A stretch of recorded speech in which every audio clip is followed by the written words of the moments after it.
Broadcasting live from sunny South Florida, and the best way to start your Saturday. This is KMA Talk Radio. Life, liberty, and the pursuit of fine cigars. And now your KMA crew. The man with the scoop, William Cooper. Alex the Goat Tavella. And always telling it like it is, Honest Abe Dababneh.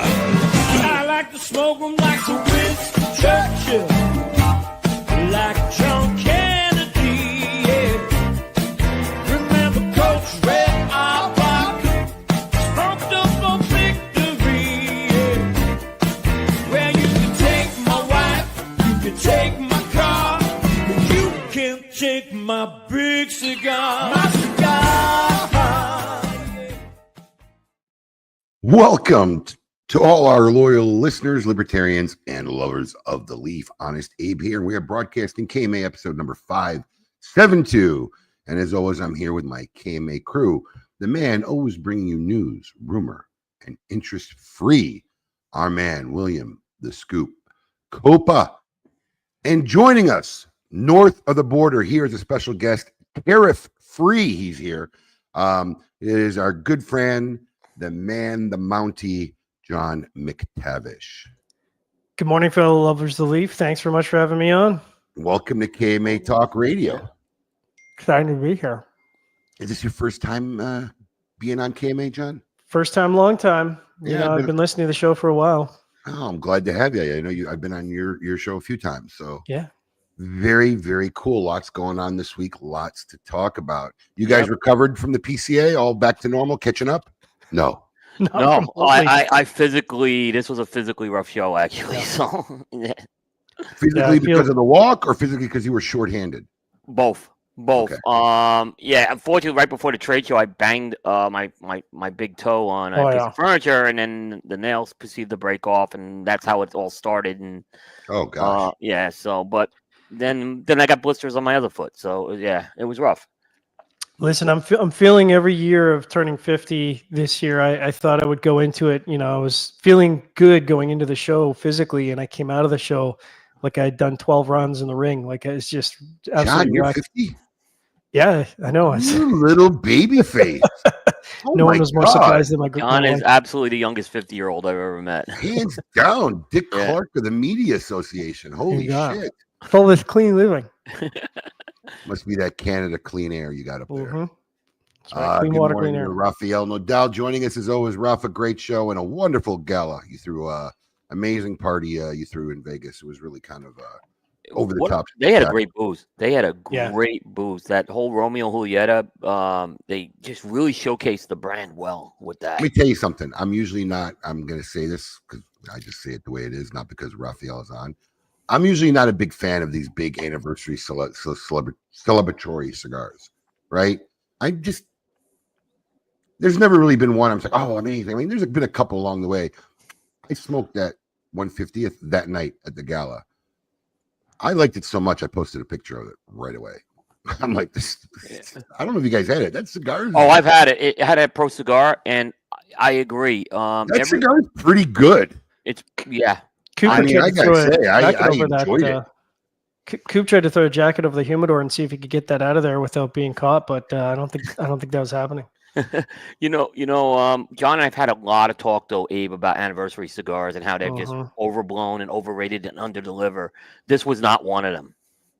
I'm telling you, honestly, that's kind of what I always feel. It's put together an afterthought. Holy shit, our 10th anniversary is next year. Let's put some, and it's like it's underdelivers often. And I'm going to tell you something.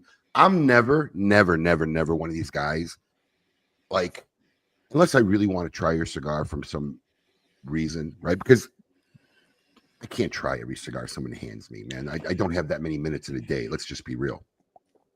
So I'm never pilfering for cigars. I really don't ask for a sample from anybody unless I really want a sample, because one of the pieces of wisdom I try to give anybody who gets in this business who asks me, it's like, if you want to be a business person, it doesn't fucking matter what you think. Right? And I tell this to people who come and try to sell me cigars or bring me new lines. Like, here, smoke it. What do you think? It doesn't matter. I'm not buying it. I mean, I'm buying it to put in the store, but I'm not the person who has to make it survive on the shelf. It's what my consumers think and what's my consumers like. I wouldn't smoke a lot of what's in my current humidor. A lot of people run their shops where if they don't like it, they don't bring in the cigar, which is an awful way to run a business. So I seldom ask for samples. I seldom grab samples. My dad, on the other hand, I have to like keep him in control because if it's free, he wants as much of it as he can get, whether he needs it or not. He's at that age, you know. My dad's like in the 80s now, where it's like, I don't know, it's hoarding. I don't get it. Like he just wants it, and because it's free, I don't get it. So I have to keep him calm. But I actually went back to that humidor and scoffed 2 more of those cigars. Nice. I mean, I seldom do that ever. So that's a quality weasel. Yeah, I mean, it was a testament to the cigar. So it'll be interesting to see when this land. And speaking of cigar, gentlemen, and all our KMA fans out there, what are we smoking this morning? Cool. Well, I lit up the Gurkha Dragonfly, which is a cigar they had in Europe that they now unveiled for the States. So, nice presentation here. So, giving this one a fire up, yeah. All right. So I've gone Ultra Boutique this morning, kind of on brand for me. This is a new brand to me and a new brand to the show. This is Hermanos de Armas, and I'm smoking the Descending Shadows. So I'm sure that most people tuning into the show, probably including myself, have never heard of this brand. This is new to me at the show, but good group of they're veteran-owned company, and I'll talk more about them, I'm sure, when we recap all the PCA stuff, and there's a lot to recap. Is that one of your main goals when you go to PCA, to try to find as many of the new people as you can? Yeah, I think, at Developing Palates, obviously we got to hit the main brands, right? There's no question you got to maintain those relationships, see what's new. But I think a big goal of ours at the show is to find those sort of nuggets, those diamonds in the rough, get them on the ground floor, build a relationship, and hopefully, I don't know that we can do much in terms of shepherding their success, but if we can, that's why we're there, is we want to kind of help those guys out and get them successful. Yeah. I mean, I could tell you Black Label Trading Company was someone I found at a show. This is 10 years ago. Right. So there's not a lot. You don't find a lot of those. It's usually a low hit rate, but you do want to try to find them. And when you do, it's kind of good. You get in very early with these guys. 100%. Yeah. Hey, Steven, that's something you might want to ask Rafa while he's on the show, but I think they're shipping very soon. I think I got a lot of messages that go through my brain a lot in a day. I think it's already shipped. It's in transit right now. Oh, wow.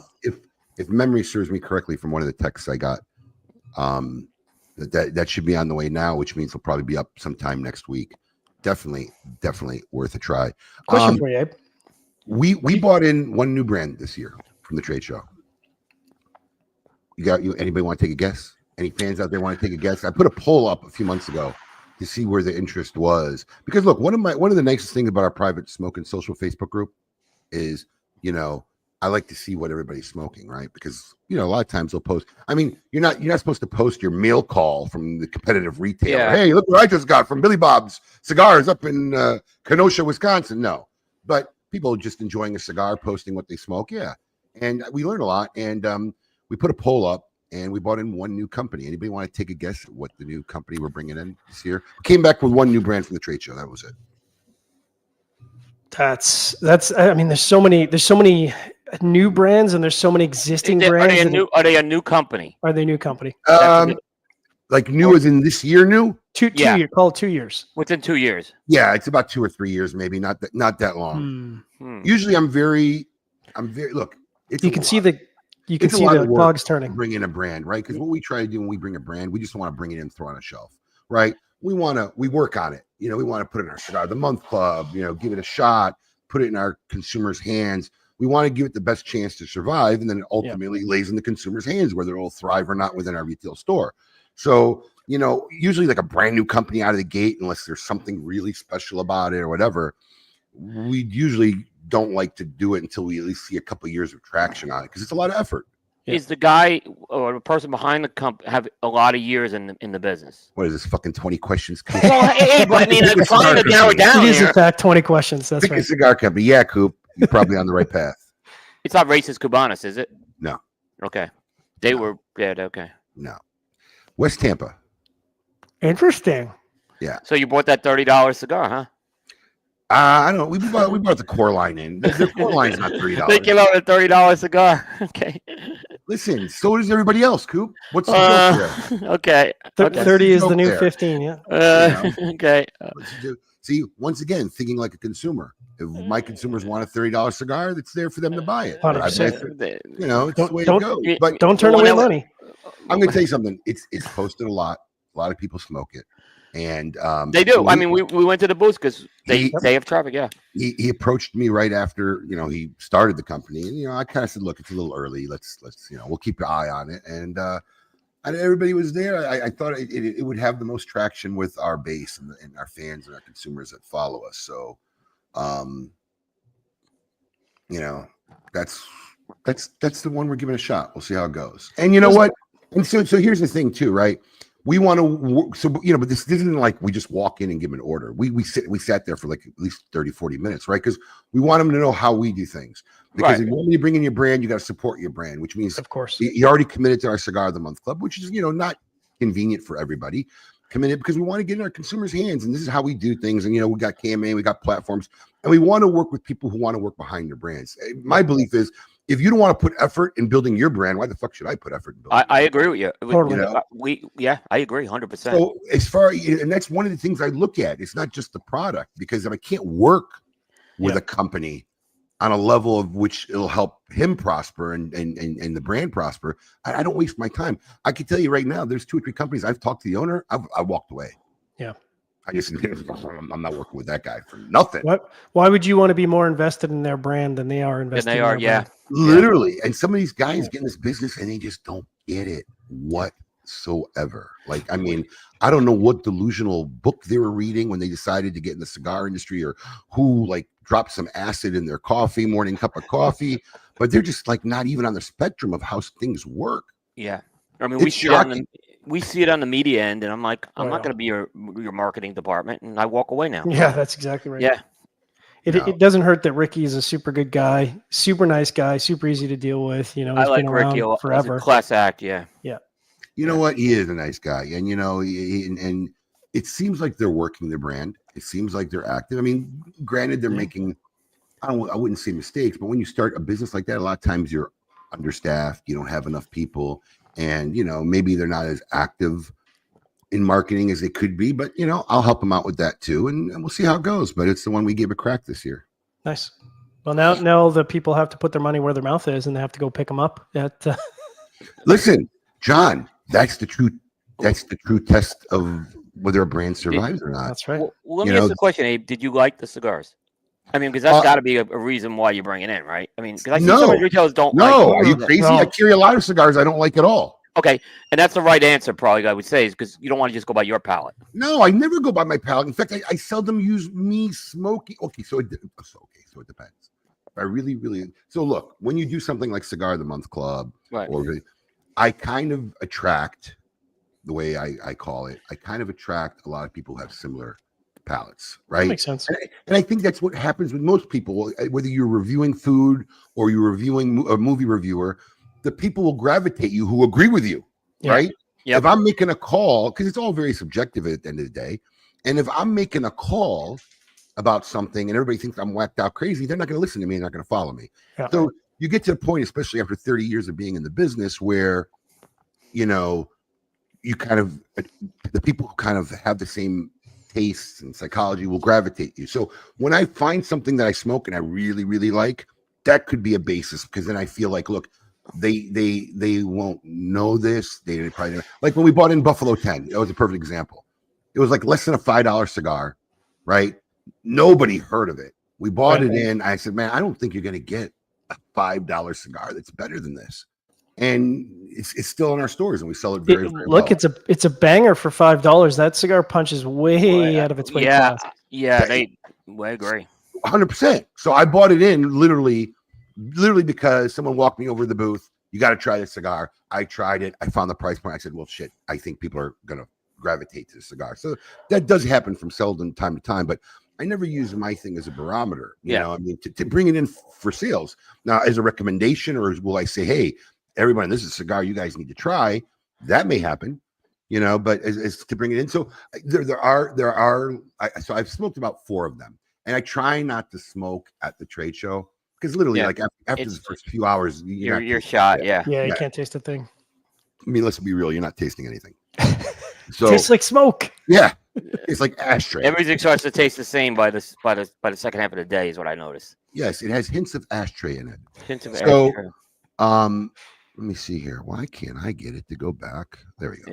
There you go. So yeah, producer figuring it Well, out. you know, it's like a liquor store, right? Like, I don't think Coors is a particularly good beer, but if you're running a liquor store, you better be having Coors on the shelf because you're going to be out of business pretty quick if you're not.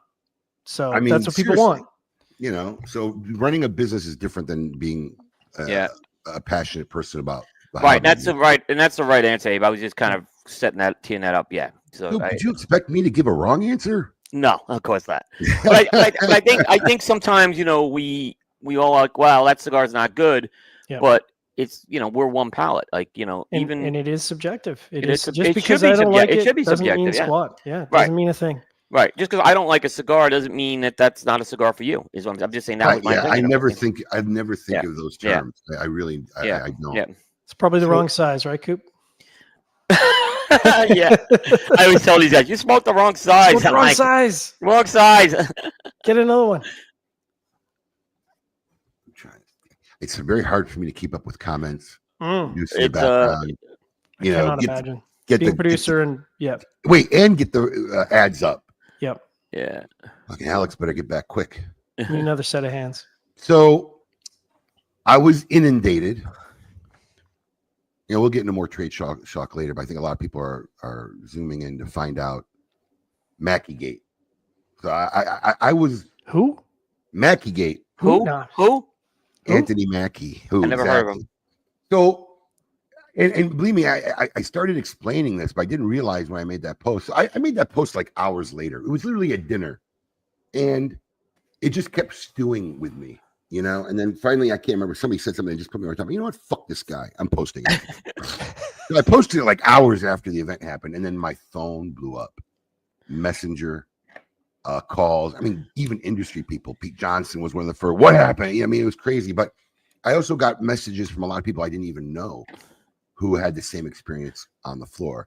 And you know, I want to discuss this because, you know, because of my industry, I've been exposed to a lot of celebrities, whether it be Kid Rock, Billy Joel, who's been in our shop, politicians like Giuliani. What's the guy from the King of Queens? He comes. Kevin James. Yeah, Kevin James. So, and Guy Fieri. I mean, so, you know, I've seen this. I know the dilemma they have. We did an event with Guy in our Port St. Lucie store, and, you know, getting him out the back door was unbelievably difficult. And then when we did, there were people waiting outside. Of course. So I understand the predicament. So I don't make that kind of statement lightly. But before I get into all this, I have a video footage of an interview. Oh boy. It was a roundtable interview done by the Hollywood Reporter, I believe it was. And I'm just going to play this little snippet just to give you a little background of his psychology. Abe's prepped for this, man. This is gonna be spicy. This is Abe, yeah. Listen, he's not here to defend himself, right? So I don't want to just bash on this guy blindly, right? So this is literally an interview he had at a roundtable discussion done by the Hollywood Reporter of where he discusses this very topic of being asked to take his photograph. All right, so give me 1 second. There we go. Let's play this up. Can I take a picture? You don't know what that person going to use that picture for. There's been several experiences now where people have taken a picture with me and used them for ways that I don't deem, you know, the right way. All the time. Well, this is what you signed up for. I'm like, that's crazy. That's like telling a girl that because she got put on a cute dress and went to a bar, she signed up for me to harass her all night.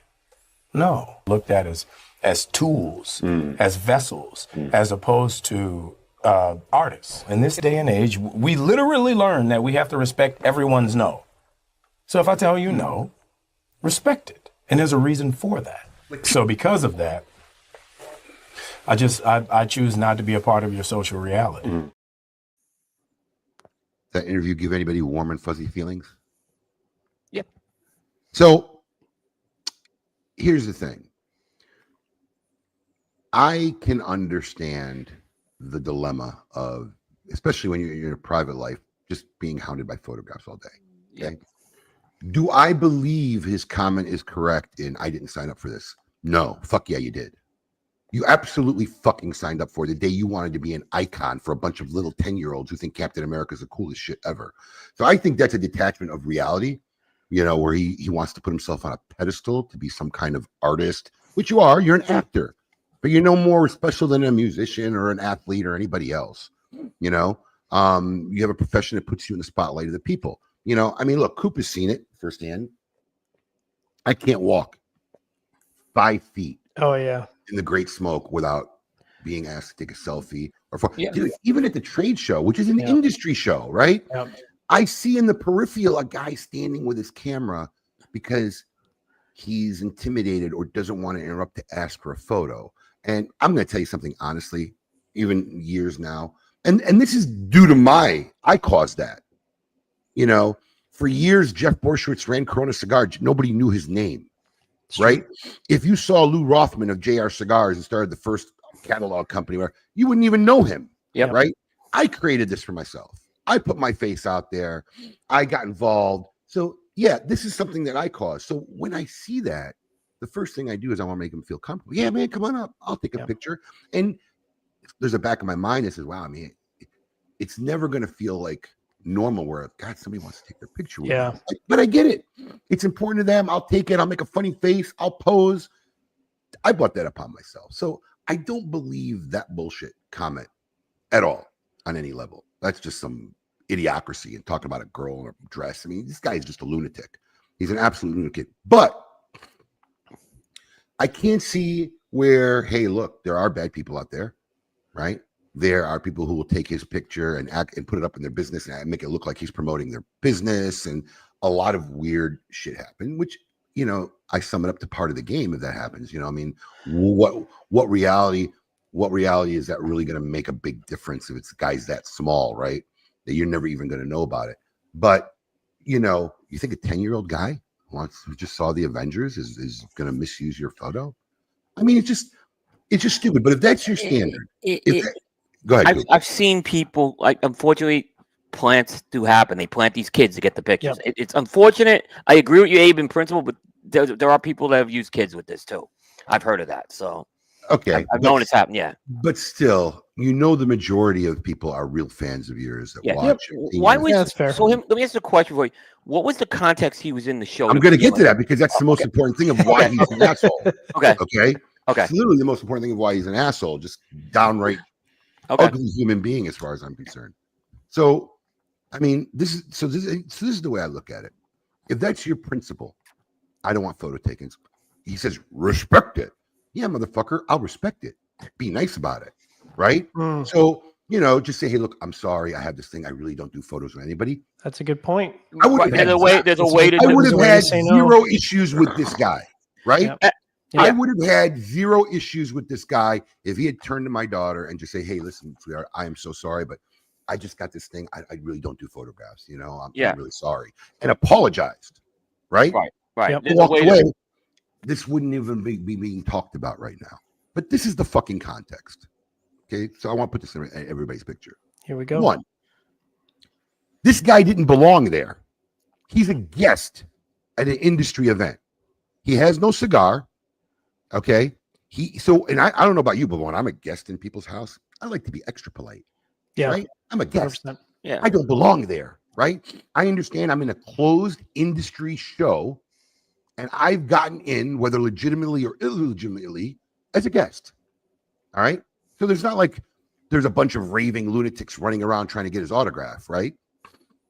And he walked the show floor multiple days. Okay. Interesting. Oh, yes. I didn't know that. And pretty much he was there to pull for free cigars. He was taking free cigars from everybody. 100%. We all do that. 100%. 100%. Okay. I don't think, he's in the industry, but yeah, I don't think a lot of the stars are there to pull for free cigars. I've seen a few. Phil Esposito, a hockey player, one year was telling me, yeah, I'm here. I'll go up to get this cigar. Okay.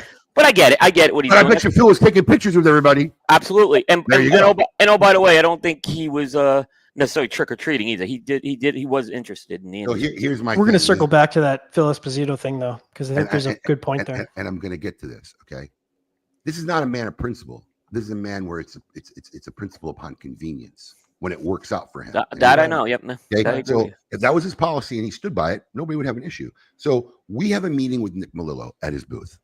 The poor Nick got caught in the middle of this, like, poor guy didn't know what to do. So we had a meeting, and Nick kind of has this glassed off area where you could see inside the meeting room, but you really can't get in there. It's for the sound. Yeah. Yes. Yeah. So he sees my team walking up for our meeting. He gets up, starts coming out of the glass room. We're like 5 feet from entering the room. And as he exits, he sees a friend of his, I'm assuming from Miami, who actually bought Anthony Mackie to the trade show. Hugs him, whatever. So he says to me, because he sees me standing right behind him, can I have 5 minutes? I'm like, bro, yeah, take your time. So now both these gentlemen are conscious that they've interrupted my meeting. Yep. Right? No big deal. I'm an easygoing guy. So he's talking, he's saying hi, he's stuffing his bag with free fucking cigars. This guy's like fucking shit. Trick or treat, baby. Like a blogger.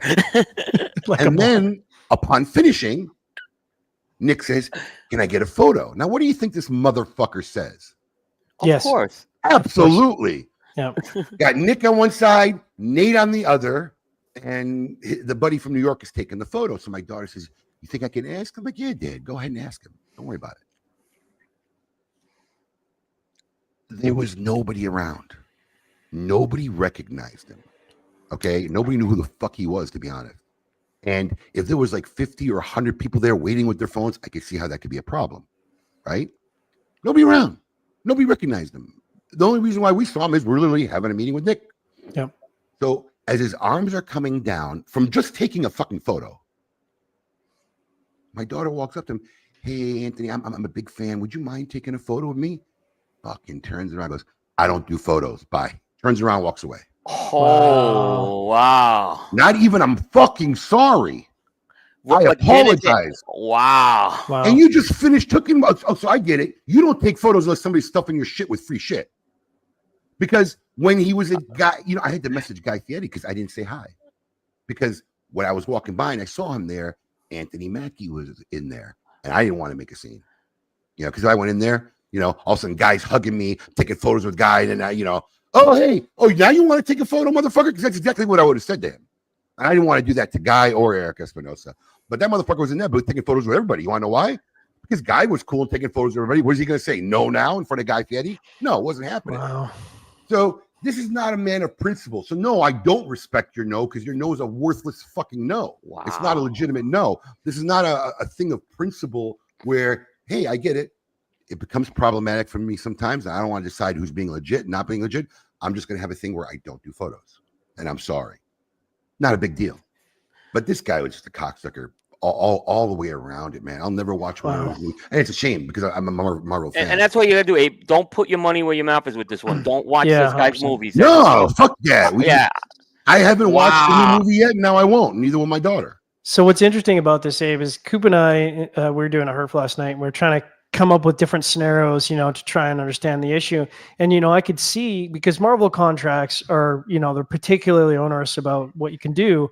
And so we're like, well, maybe it's a thing where he doesn't want his picture taken at a cigar industry show, because there's a weird tobacco thing with Marvel. But that's obviously not the case because he was getting his picture taken all over the place. Yeah, it was. Yeah. And I think now that you said that, I think I saw a picture with him with someone in the Espinosa booth. Now you're saying that. Someone posted a picture with him in the Espinosa booth. Well, Allison said in the comments that he was getting his photo taken all over Drew Estate. So Alan, there you go. Alan, it happens every time they come in. This is beyond bad though. And this it's always done with taste and respect, and they're grown men. They know how to handle themselves. So stop being a little bitch. Say no. This is bad. Yeah. Abe, stop being a little bitch. I was like, wow. It happens all the time. Billy Joel's probably taking about 20 or 30 photographs. You think him or Kevin James could walk in my store without someone asking for a photograph? It's part of what they are. It's why people go to stadiums and watch them and watch their movies and their shows. So my question for you guys, because it's interesting that actors respond in this way, but have you ever seen a sports guy do that? Because sports guys, I feel like, are more attuned and sort of set up.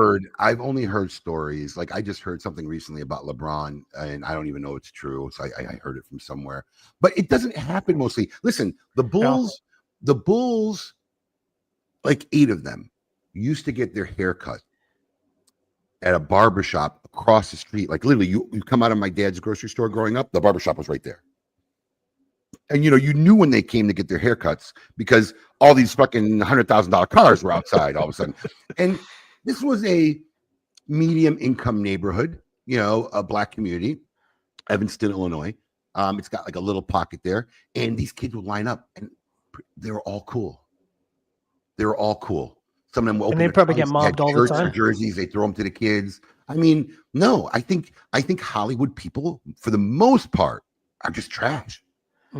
They're just trash, man. There's a very handful of like decent, respectable people in Hollywood. I really believe that. I think most of them are just trash people, disillusioned people. And this guy's a perfect example of it in my book.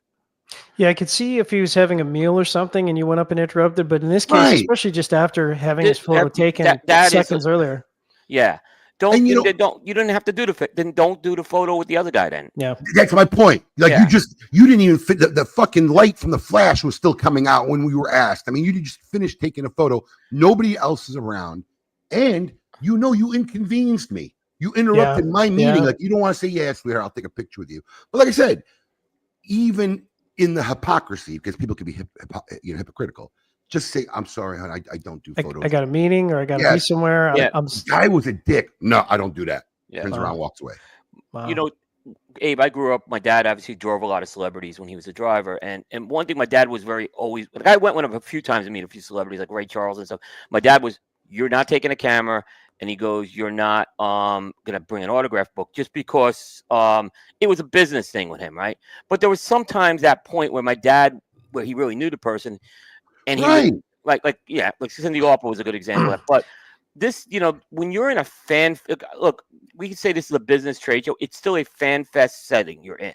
Well, I don't care what anyone tells me. PCA is still a fan fest segment because there's a lot of fans who are retailers. Yeah.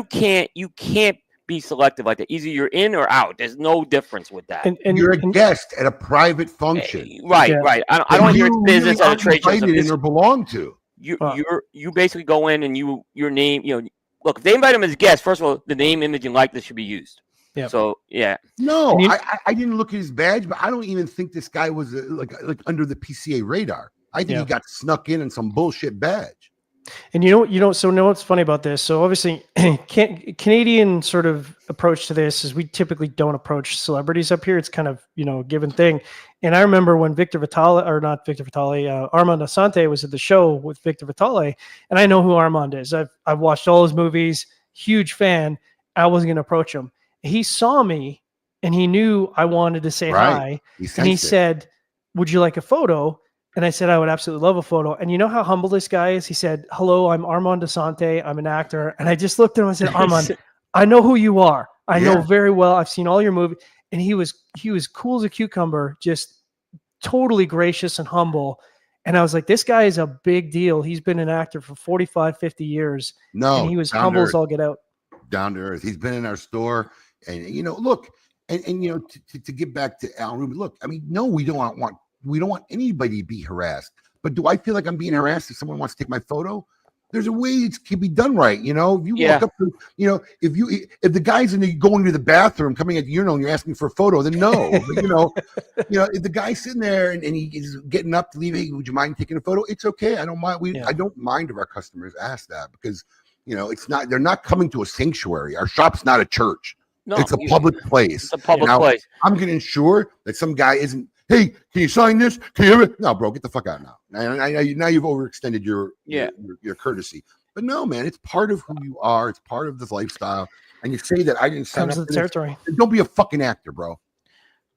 And don't go to a setting like this where this is not, like I said, you're in a setting. There's an expectation. I mean, well, and there's a bit. I agree with you, Abe, on this. All right, you. Yeah, I agree with you on this. Oh, you didn't agree with me before this. I thought it. Okay, I didn't know the context. I thought it might be an Abe overreaction thing, right? No, because it's your daughter. I get it. Yeah. No, because I've been exposed to this. I really get it. Yeah. I've seen it firsthand. I know the dilemma. I've experienced it on a very minimal sliveristic of myself where I'm trying to get on stage at the Great Smoke, and between me and the stage are about 20 people who want me to stop and say hi and take a photograph. I get it, But there was zero context where he could have just been a decent human being and done the right thing. And like I said, and this is why I wanted to play that video. Respect it.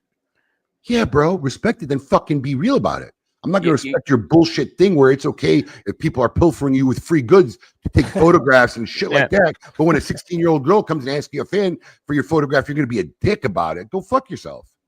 Don't you guys think there's an aspect of, I would personally feel if I was his guy, if I had gotten him into the show and he behaved like this, now this is on me, right? If I'm the guy that brought him in, I'm gonna have a conversation with him and be like, bro, you embarrassed me in front of my industry friends, my industry contacts. You made me look bad by your behavior.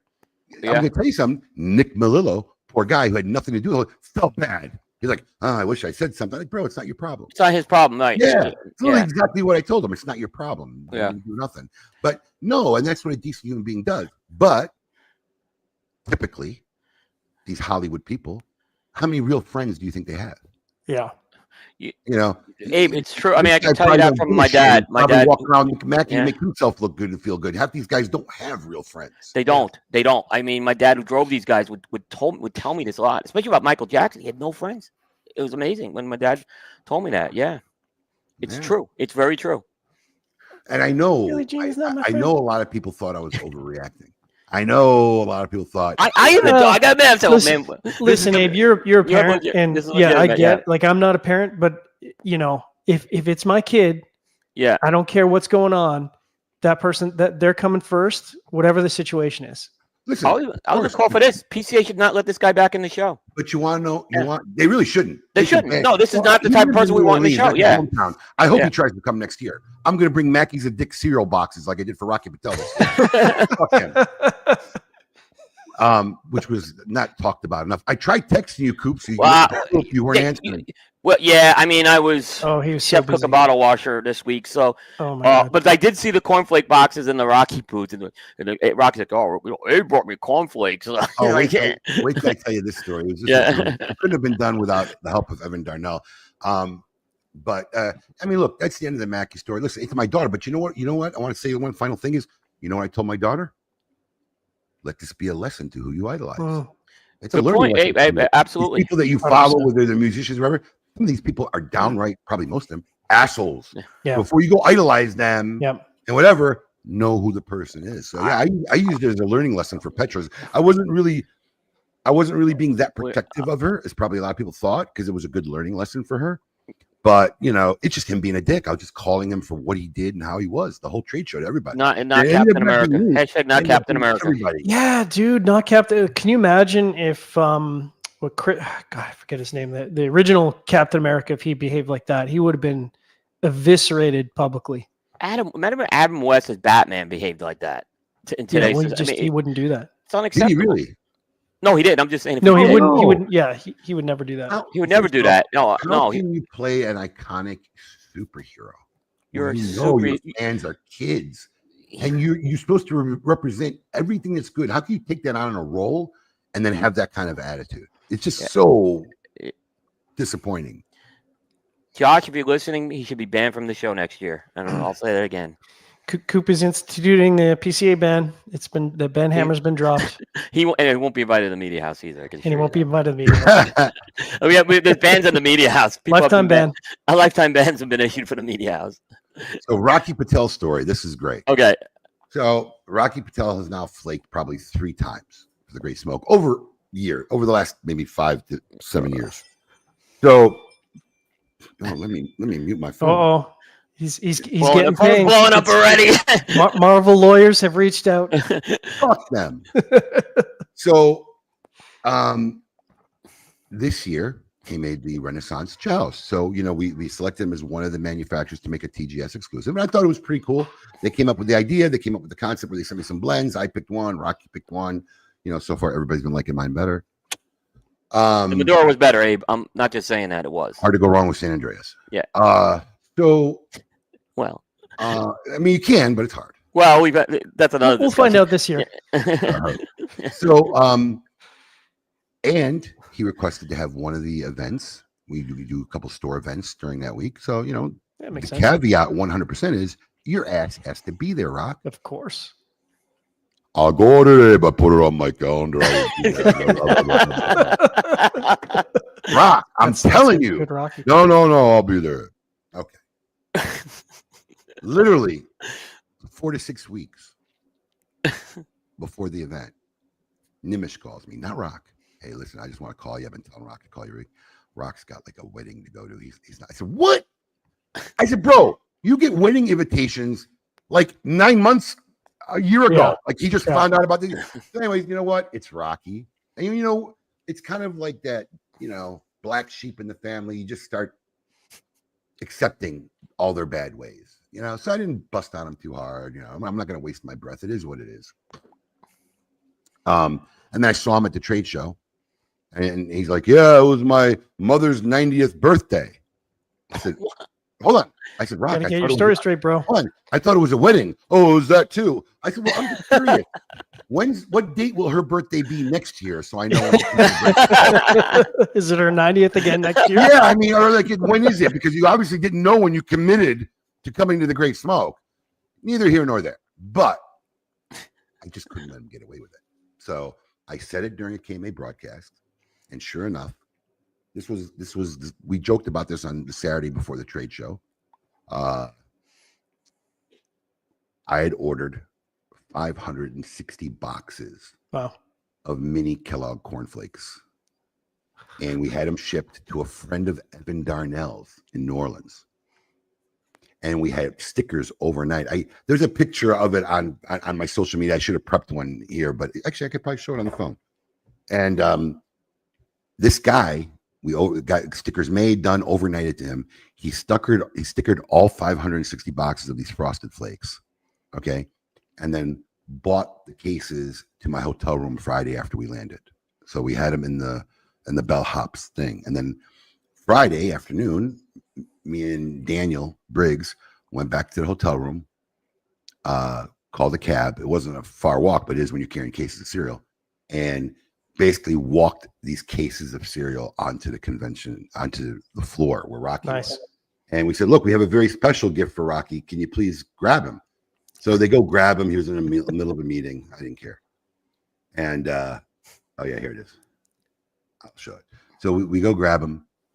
He comes. I said, listen, Rocky, man, I bought you a special gift. All right, me and Danny just carried these all the way here. All right, these are just for you, you know, whatever. Rocky's flabbergasted, right? He's like, wow, I can't believe it. Say, hey, go ahead and open it up. So he opens it up, and he's looking, and it's a box of cornflakes. And he's still in awe. I said, I can't believe you did this. Like, I don't know if he thought like I said, you should give them out to every customer places a $5,000 order. They're collectibles. Okay. And and then he asked me the question, did you do this for everybody or did you just do it for me? I said, no, Rock, you're the only one that earned it. So he's looking at the box of the cornflakes on the side without the sticker. So then I slowly flipped the box around, and that's what the box was. I don't know if you can make that out. But it's got a sticker, Rocky Patel, the official flake of Nice. Nice. Well done. That is good. Now, Nimish wanted nothing to do with this. Yeah, I'm sure. Yeah, he was afraid. He's like, listen, I had nothing to do with this. You got me. But I got to admit, he took it in good stride. He started handing them out to everybody. He started passing them. There's pictures with him and Guy Fieri, you know, holding them. I mean, he was good for him. Take your lumps. He took his lumps. He was a real good sport about it. He really was. That's good. But I was maybe next time he'll. Yeah, next time he'll think twice. I'll tell you what, though. I don't know how many they had left. I don't even think they gave them all. It was a lot of boxes of cereal. I mean, you know what? It's done in a way that it's both funny, but it is kind of a fun giveaway. I mean, honestly, if you're a Rocky Patel fan, that'd be kind of a cool keepsake. 100%. I know Steve Saka took one home. Of course, Nick Melillo took one home. I got some from my office. Yeah, man, it was a great collectible. So maybe it is time for a PCA roast. You know, maybe we can make that happen. No, do we want to get into that? No way. Oh Lord, not a chance. Lord. So, so I can't remember what decade it was. I was on the board. Decade. Literally, I mean, it's got to be within 20 years, 15 to 20 years that I've been on the board. Let's say, yeah, I mean, 2000s, 2010s, maybe, yeah. Okay, so the big thing they have with a board, and the thing they're always really, really fighting is attendance, right? Because that's what makes a show successful. Of course. More people there, more people buy, manufacturers sell more. Just it's your only job, or I won't say your only, but your priority number one job, if you are handling a trade show, is just like I do with the Great Smoke, is how do you increase your attendance? Yep. That's what makes everything thrive. The shows become bigger, you spend more money on it, you make it better. I mean, if you look at what we do now for the Great Smoke, compared to fucking 15, 20 years ago, man, I mean, it's like, it's astronomical what we spend because the event grows. I have more money to spend on it, you know? So the one thing I tried to really push in my tenure on the board was you have to stop making coming to buy the incentive for coming to the show. Yeah. Yep. Agree. And I'm telling you, 20 years later, they still haven't figured that out. Yep. It's really sad. Sorry, Jay. I know you're on the broadcast, but you're a newcomer. So these comments are mostly geared to your predecessors. But and not to be a PCA defender, and Coop can take over here, but I will say the last 4 years, the difference in how the PCA has taken feedback and tried to make improvements and continuous improvements. Coop, you can certainly speak to this in great detail. Yeah, I mean, I fought for something, obviously, and got it. So, I mean, listen, their ability to listen after 80 plus years, kudos to them. Yeah. Yeah. Listen, if you don't have the innovation and the creativity to make shit happen, that's still a problem. Listen, I gotta say one thing. Josh, who's the executive director, he was walking around booth to booth, making sure everything was okay this year, which I never saw the Joe Rose, the Mark Purcells do that before. So he was there at 9 a.m. hand holding still doesn't solve the problem. There's improvements, Abe. They're going in the right direction, but I think they're going in the right direction. I think they're going in the right direction. I mean, honestly, if you look at 2019, which is not that long ago, the worst trade show ever. Worst trade show ever, and certainly from personal experience and media experience, and you look at even last year, but certainly this year, I don't want to say it's 100% different, but it's like a 50% improvement. Like it's shockingly gotten better. There's still some holes. This is the comment right here. Right? Yes. We have figured out how to make people come, not because they're getting a bunch of cigars. Yep. Right? This is what, if you really want the show to prosper, this is something that they have yet to embrace, right? Well, I think they did some little things this year, Abe, like having the cafe outside the convention center. I thought was, and with real chairs, real lounge chairs. That was a good step. That was a good step. You're missing the point. Right. Making accommodations for the people who are there is not the same as drawing people to want to come every year. Agree. I'm not coming because they make a fucking cafe. I'm in agreement with you. And the fact that they advertised a surprise guest was a bad move, and I even said that. I hear what you're saying. They're making accommodations to make the people who show up there have a better experience, right? A little more comfortable experience. But you're missing the point that I haven't been able to drill into any board. It has to be a must-attend event. Must-attend event. Yeah, you agree. It has to make a guy who says, I haven't gone in 5 years, I fucking need to go this year. Right. Or this event happened and I didn't, and I heard about it after the fact, I'm fucking going next year. Yeah. That's the part that they're missing out on. And I've said strategically for years that, look, there's a power to having literally everybody in the industry there at one time. Of course. Okay? You can do I'm not talking about like cafeteria style shit. I'm talking about we do a fucking roast. We pick a guy every year and we get a professional comedian to do this. We had this lined up as a board. We had the professional comedian lined up. We had quotes for cinematography. And then it went south as soon as the board, which I was a member of, and Bill Spann at the time decided to have a committee and invite all the manufacturers. I remember this, Abe. That's where it fucking all went south. I remember. That's a problem. Yes. You can't do this shit by committee because too many cooks in the kitchen. Yeah, Padron said this would be the best night to do it. Alec Bradley said this would be the best night. Now they're all, no, man, this is what we're going to do. Yep. This is how it's going to work. And how many tables would you like for this event? That's the dialogue you're going to have with these manufacturers, right? Because we're going to honor somebody every year. It's going to be an epic gala. We're going to fucking film it. We're going to put snippets out there on social media. It's going to be so much fun. And if you're smart, you don't even give a shit to make money the first year. You fucking make it so awesome that if you break even, you're fucking lucky, but you make it the most talked about thing. Yes. And then not only will the and then people will stay longer because you did the idea back then, you would do it on the half day, right? But you could do it on the night before or whatever. But you pick a night, you make all the manufacturers buy tables. You open up maybe 500 tickets, depending on the venue for consumers. You sell the tickets, and you just make this the funniest fucking night of the universe, right? Live entertainment. You spend some money, you fucking lose some money your first year, but they'll line up to come to this every year. They will line up to come to this every year, you know? But I think where Coop and I are at is and we're not there yet, clearly. Yeah. But I feel like for the first time in possibly the entire show's history, I feel like we're actually actively moving towards that versus in the past where I felt like we were actively moving away from that, if that makes sense. Abe, I know you've talked to other people in the past. I'm just curious if this was put directly to Josh, because I think Josh would really.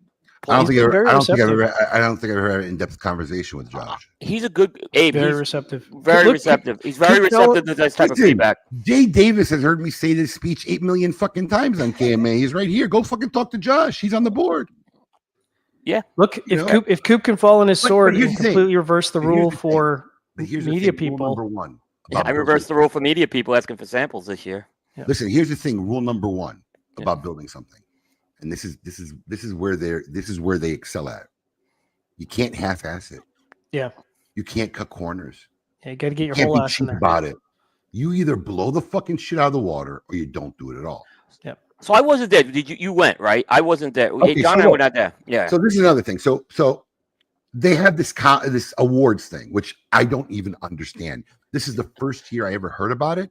And what happened was I didn't even know there was an awards. They did this comedy thing that I heard about last minute, couldn't even listen to 5 minutes because the audio was terrible. I couldn't hear, if you were in the back of the room, you couldn't hear. John would have been all over this. I would have lost. Audio was awful. Oh, John. There was really nothing to stay for. I mean, it's hard to understand Rocky just in normal shit without bad audio. I couldn't make out anything playing on stage, So I didn't find out until after the fact. Actually, I called Jay Davis because I had a lot of questions. I didn't understand this, what it was about. Because at first I thought this was like their attempt at doing a roast. I'm like, no, man, you just ruined it. But it wasn't. So they had this award ceremony. I guess they award retailers, which is like a Dubai retailer they awarded. Look. I heard about that. I mean, look, I don't want to make this a PCA fire session, but let me just tell you something. The whole process is absurd. Drop it. Dumbest idea ever. Nobody gives a shit about it other than the 5 morons who actually signed up to be in it and to win, right? So they do it by region, but they're awarding best retail shops. Now, I just want to get this straight. The process that I understand is you have to nominate yourself, okay? Which is kind of weird. Typically, I don't want to win anything where I have to nominate myself for. Yeah. I'm just saying, okay? But typically, you have to nominate yourself. So somebody in my organization has to nominate me, right? Then they have a subcommittee of the board who picks out like the finalists. Now, I'm just going to assume 90% of these people who are picking it out have never been to any of these shops. Yeah, fair point. Okay. And then, from what I understand, and correct me if I'm wrong, Jay, the industry voted on shops that 95% of them have never been to. How the fuck are you voting on this? It becomes a fan favorite thing is what happens. I don't know what the fuck it is, but it's like, it's such a bad idea. There's no credibility to this. I wouldn't even want this award in my shop because there's zero credibility to this. But I did hear that the Nick Perdomo joke brought the house down at the it's the same joke. If you've been around Nick Perdomo for 30 minutes, it's the same joke you heard 8,000 times. It actually the same recipient of the joke too. So, I mean, I love Nick. Come up with a new joke, Nick. So, I mean, I guess the attendance last year was so bad. All right. Or nobody came because it's really nothing to come for. What are we winning?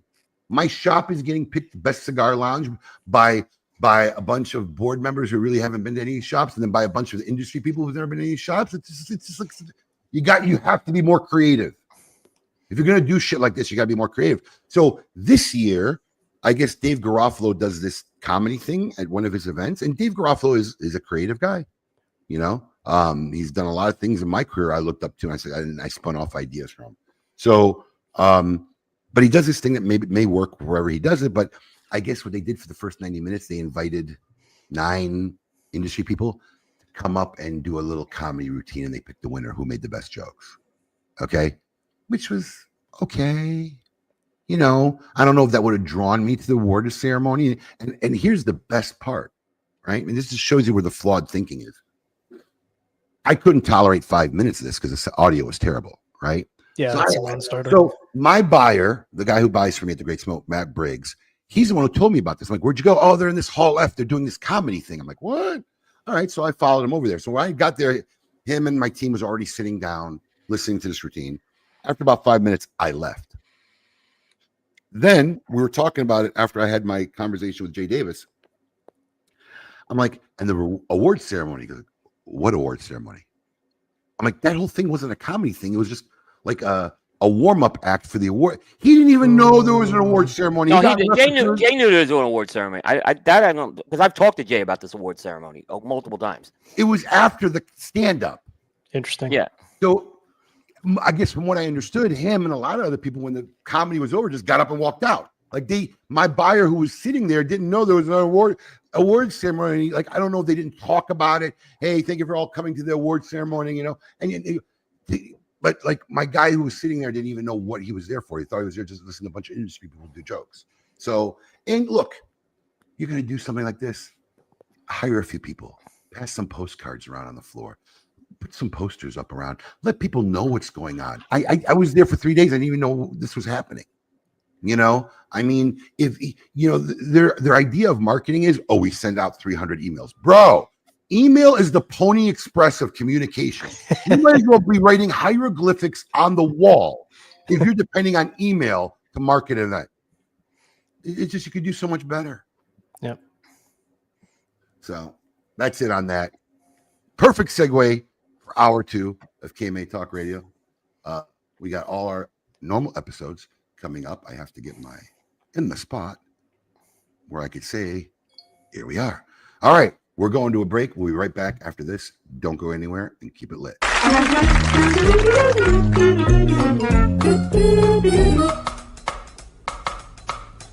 Phenomenal. Phenomenal. Phenomenal. Phenomenal.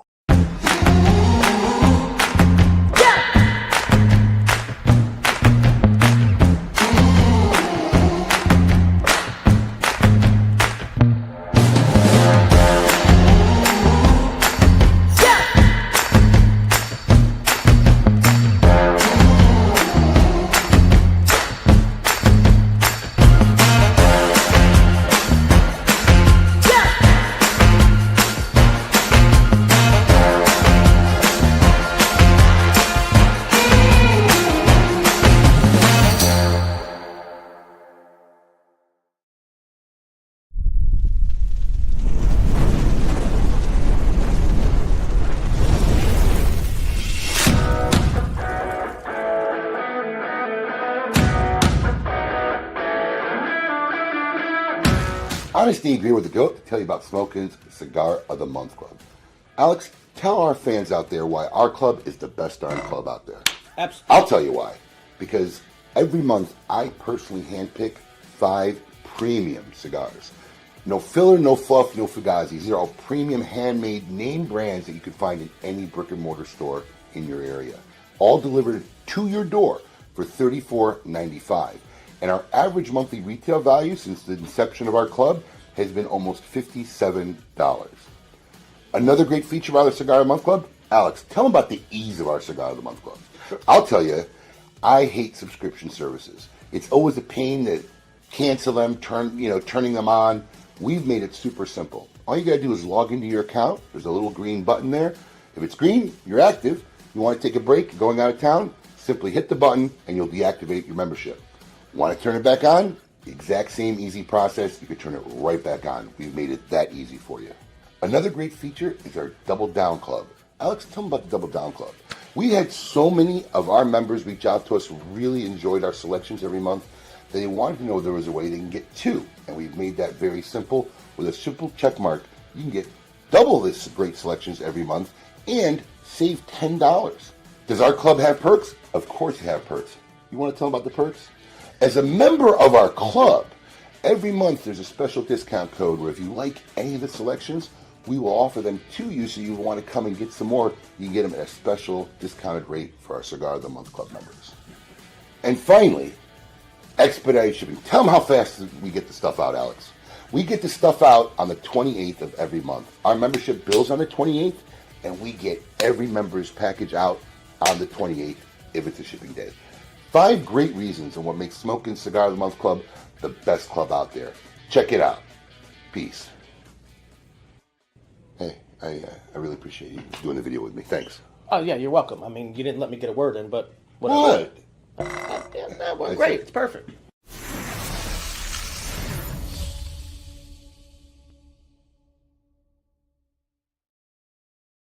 Welcome back to hour number 2 of KMA Talk Radio. Everyone, here with my man, William the Scoop Cooper, and our special guest this week, the man, the Mountie from the place up north, our dear friend, John McTavish. The Mountie, here. I like that. Yeah, the man, the Mountie, here on KMA Talk Radio, tariff-free this Saturday. Absolutely. One time only. One time only. I don't know, I think you've done. We'll see. We'll see. It's got to be jarring looking at that video now, Abe, between you and Alex. I mean, I think between the two of you, you've lost an entire person. Well, I mean, most people don't realize this because it was over such a long period of time. But when my son was born 10 years ago, I was like a good cheeseburger away from 500 pounds. I was like 497 pounds. Like 1 or 2 more cheeseburgers, I would have broke 5 easy. Wow.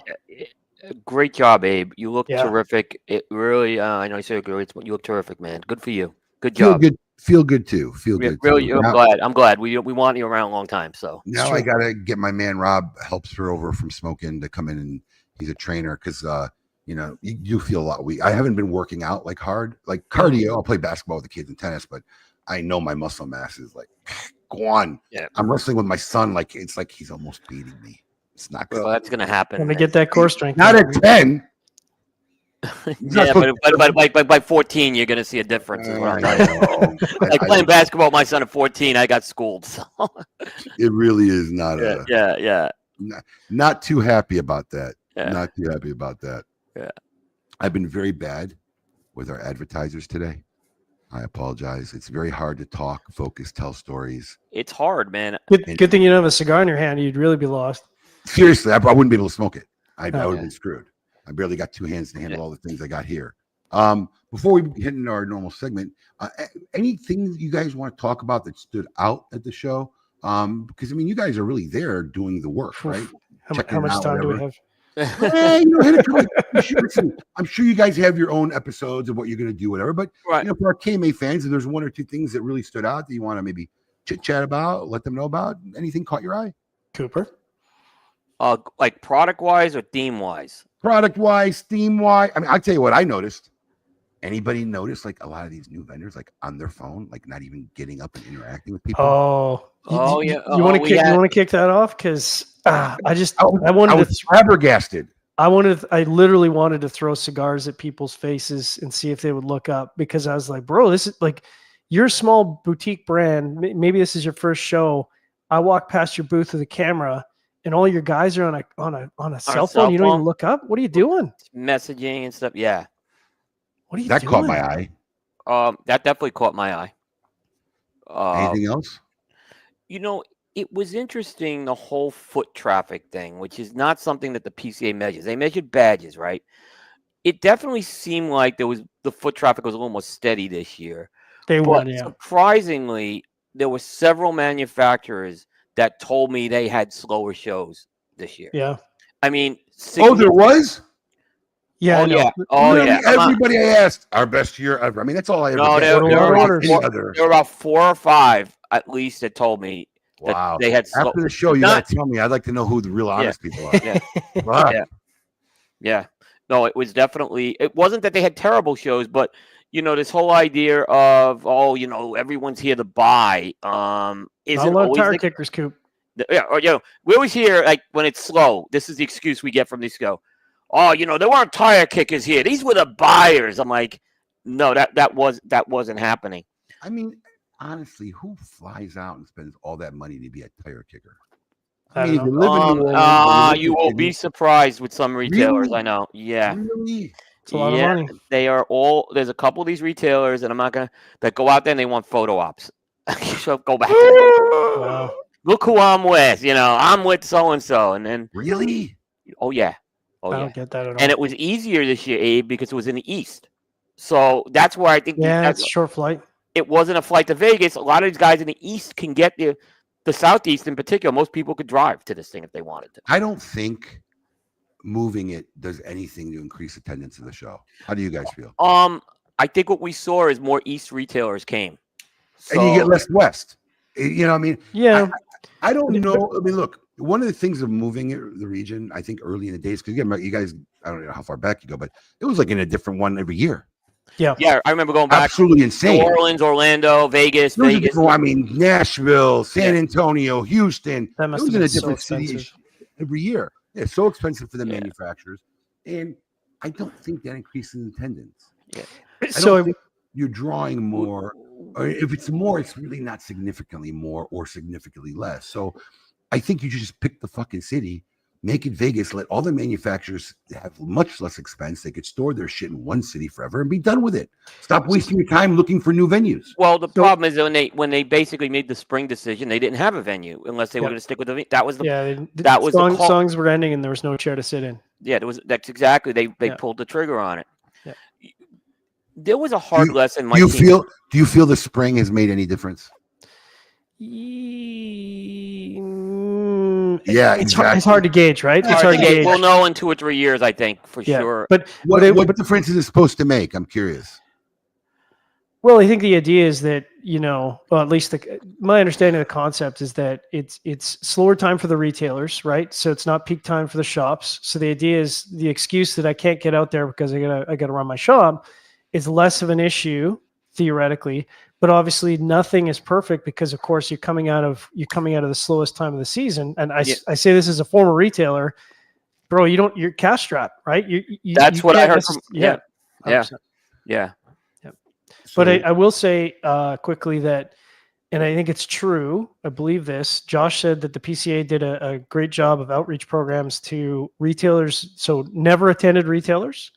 And then retailers who had, and I don't remember what the time frame was, but like, let's say you hadn't been to the show in 4 or 5 years, to sort of reach out to those retailers to bring them back.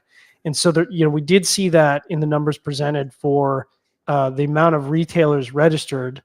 And to your point about, attendance numbers, you got to be looking to grow the attendance numbers. I think there is a positive outcome for I don't care about badges. What I care about is retailers. How many retailers have registered and are attending the show? Because that ultimately is going to determine whether it's a successful show or not. If it's going down, you're in trouble. I mean, I know retailers who are out there, though. They had badges and they were off watching the Masters back at their hotel. For sure. So I'm just saying that's not a good. That's why foot traffic's much more of an accurate measure. Who's on the floor at one time? Yeah. 100%. Yeah. I mean, look, I don't know if catering or I don't know. I mean, look,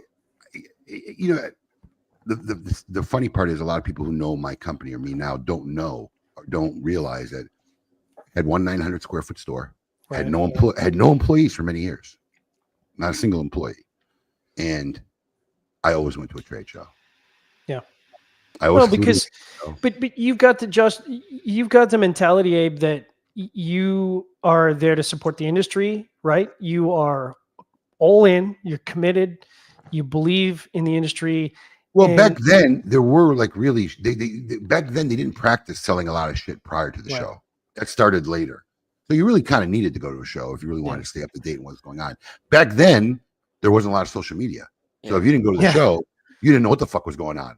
Right. So now I know it's being released before I even go to the show. I don't need it. I don't even need the show to tell me what's being released. Well, here's another problem. I always went. And it didn't matter what time of the year it was. It didn't matter what city it was. And if you don't have the cash flow to figure out how to get to a trade show after being in this industry, that's a you problem. That's a you problem. Yeah. We're not going to grow with these people. These people won't be here in 3 or 4 years. Yep. If they haven't gotten to that point. So, I mean, once again, it comes back to people who want to run their shop like a business or run their shop like a hobby. Yeah. And that's what it really comes down to. One thing this year that my team learned a hard lesson was Well, there was more in the way of unveilings this year at the trade show. However, what we discovered is they really weren't unveilings, in that there were a couple of these unveilings where we were reading about it in a print publication a few hours before it happened.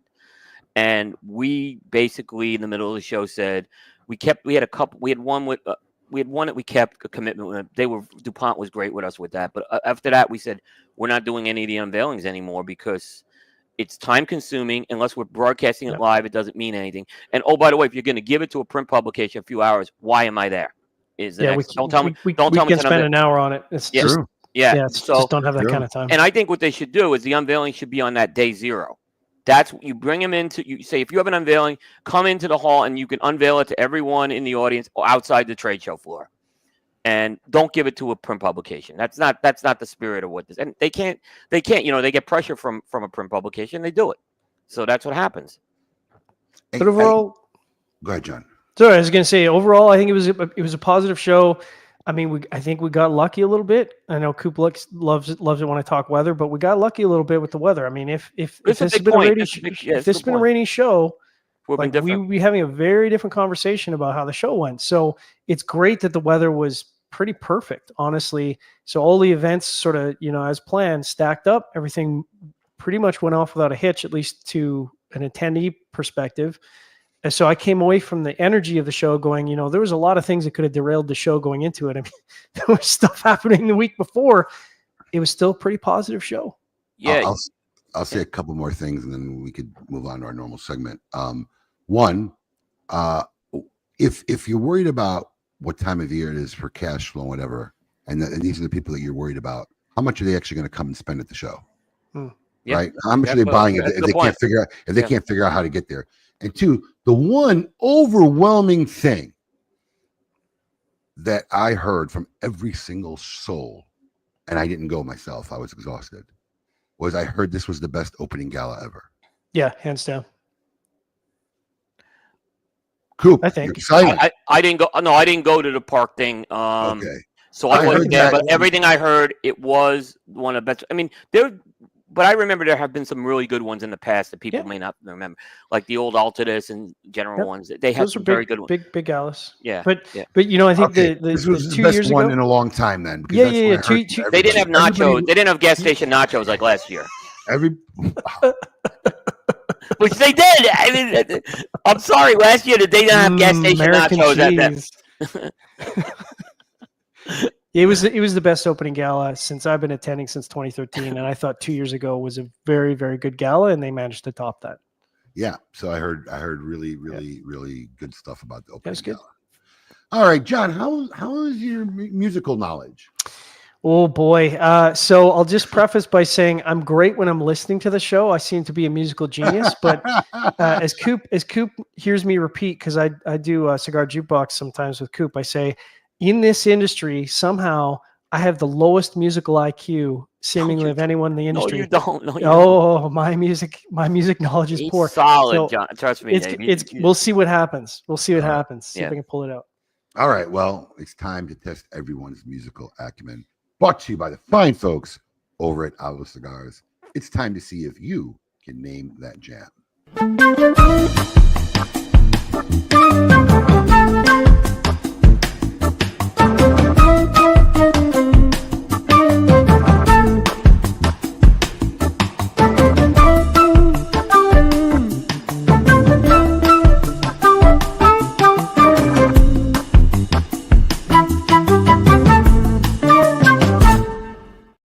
All right, let's get. We're gonna get the banner up. I'm not doing a bad job today. I love that intro music. You're doing good, yeah. All right, so I do gotta admit, I kind of really like our intros and stuff. It's very good. Yeah. My team makes some.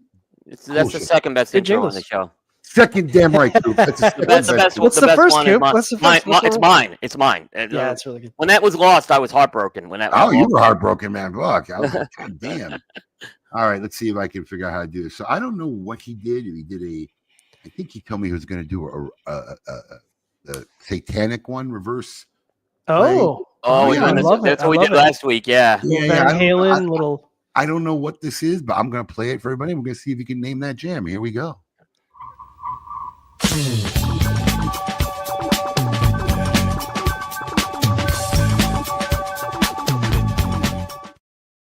That was too easy. Yeah. That was too easy. That wasn't backward either. No, I think maybe he talked about it, but he just did it the original way. That was too easy. I mean, John, I'm gonna let you go first because you gotta know this one.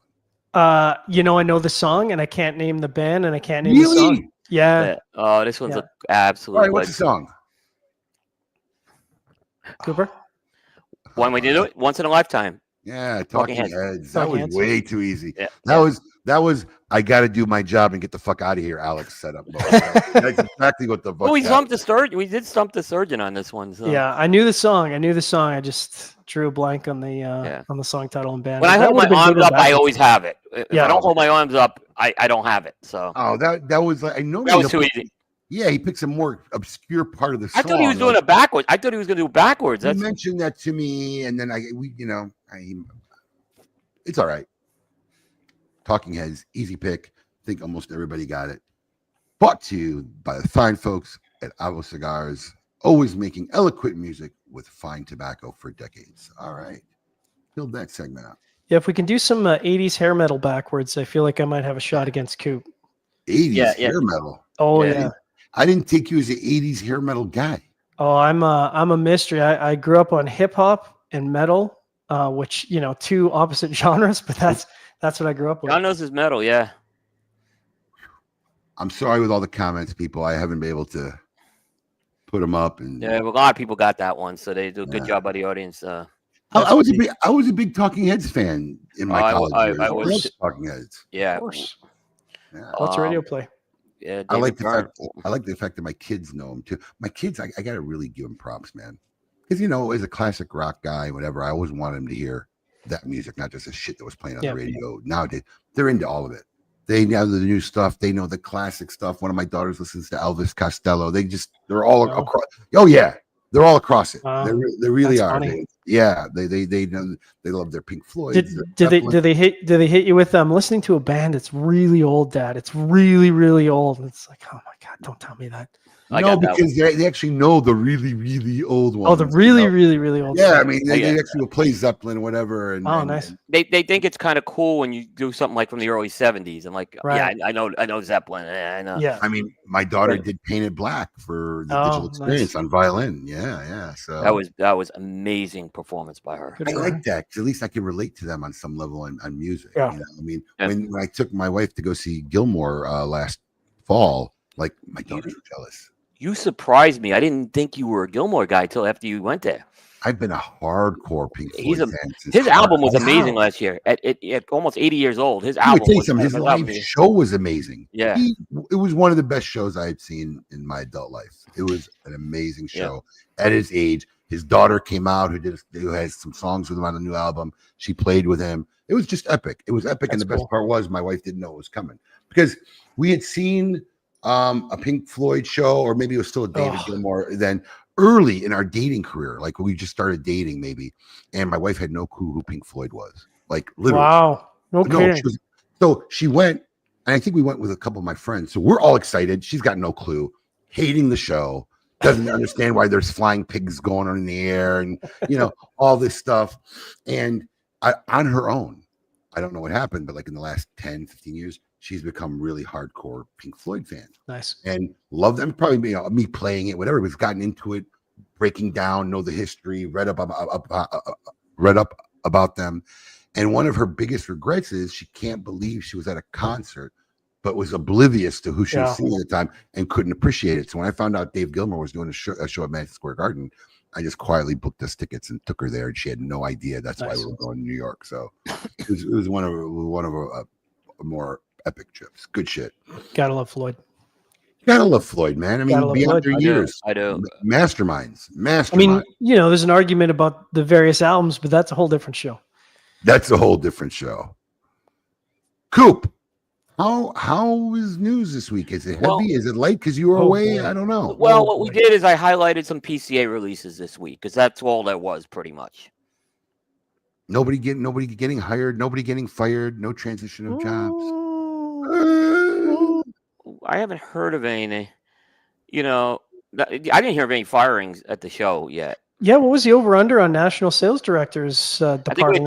Yeah, we usually have the over under of national sales director changes like 2.5. That's usually right before the show.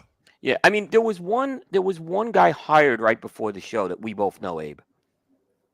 Madison.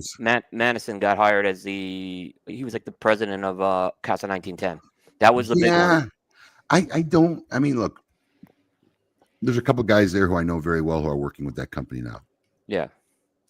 Not on my radar. The company's just not on my radar. Look, I mean, and this is the way they got some selling to do.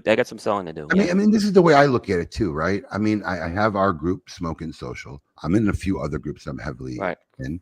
And if you can't get on my radar, in one of these groups that I'm looking at, then you gotta work harder. I mean, you were because that means people, or at least whoever's buying your cigar isn't publicly talking about it or showing it. I don't know. Send more emails. What was that, John? Send more emails. Send more emails. Best way to market. I literally have said that before. I haven't done email. I haven't used email like for 10 years now. You know what I tell everyone, Abe? Don't email Abe. You have to get contact you or Marissa. I'm not gonna lie. One of the greatest moves in my career. I've wasted so much time sifting through emails and downloading emails.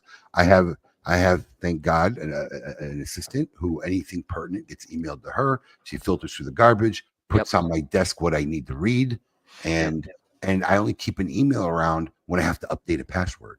Or do something. And let me tell you something, that's a nightmare because usually it's about 14 to 18,000 emails I have to download for me to find the one I want. But I don't use emails. It just seems so archaic. It's just a flood. It's a flood. I still have trouble organizing text messages on my phone too. So that's a challenge. Oh yeah. Organizing text messages. How do you organize text messages on your phone? You can't. Like with email, I am a little more email driven because I have folders and things like that, and I'm able to kind of sift through that. Goes into the folder. I can see if there's something new from that company. You never know which email group chat that a particular thing was set in. You got to go search all the different chat threads. It's painful. If I had an admin, it would be a different story. So I understand. You're probably getting to that point, Coop. Honestly. Well, my wife turned down the admin job because she's smart. I offered it to her. She turned it down. Yeah.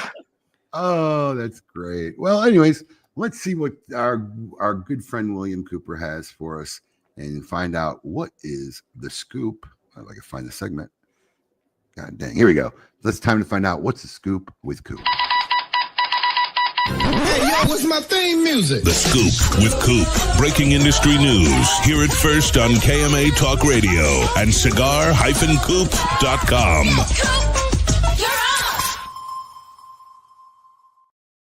Koopa, the floor is yours. Yeah, so I picked 5 interesting things I saw at the trade show this week. You know what I don't like about new releases?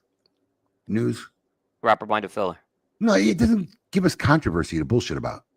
I like a little seasonal controversy in the news. Yeah, maybe there's one story with this one that's a little controversial. All right, hit me up. What do you got? All right. First story is if you were following DuPont, ST DuPont, they did 2 big collaborations this year. There was the high-profile Fuente one, which was like unveiled, and they did a bunch of lighters with, the Opus X logo. They had this high-end bobblehead they did with Carlito. And then the other one that was a big collaboration. Is it a bobblehead or is it a statue? I think it's a bobblehead. It's an actual bobblehead. Yeah, okay. The head bobbles. Okay. So we have the video of Les kind of bobbling the head. And then they did one with Liga Privada, which was a little more surprising. I mean, that was announced before the show. And, Liga Privada, they haven't really gotten into that high-end luxury space before. Yeah. And but theirs was being sold as a set. As a humidor, line 2 lighter, and cutter. With the but you could have gotten that humidor from Drew Estate. Yes. Okay. Yeah, I think that humidor. The humidor, you have to buy the whole set, but I think that's being distributed through Drew Estate, from what I understand. No, we didn't. I don't think we got this. Well, you know what? I don't know. I was there. I don't think we got the pen and the cutter line. I think we just got the humidor.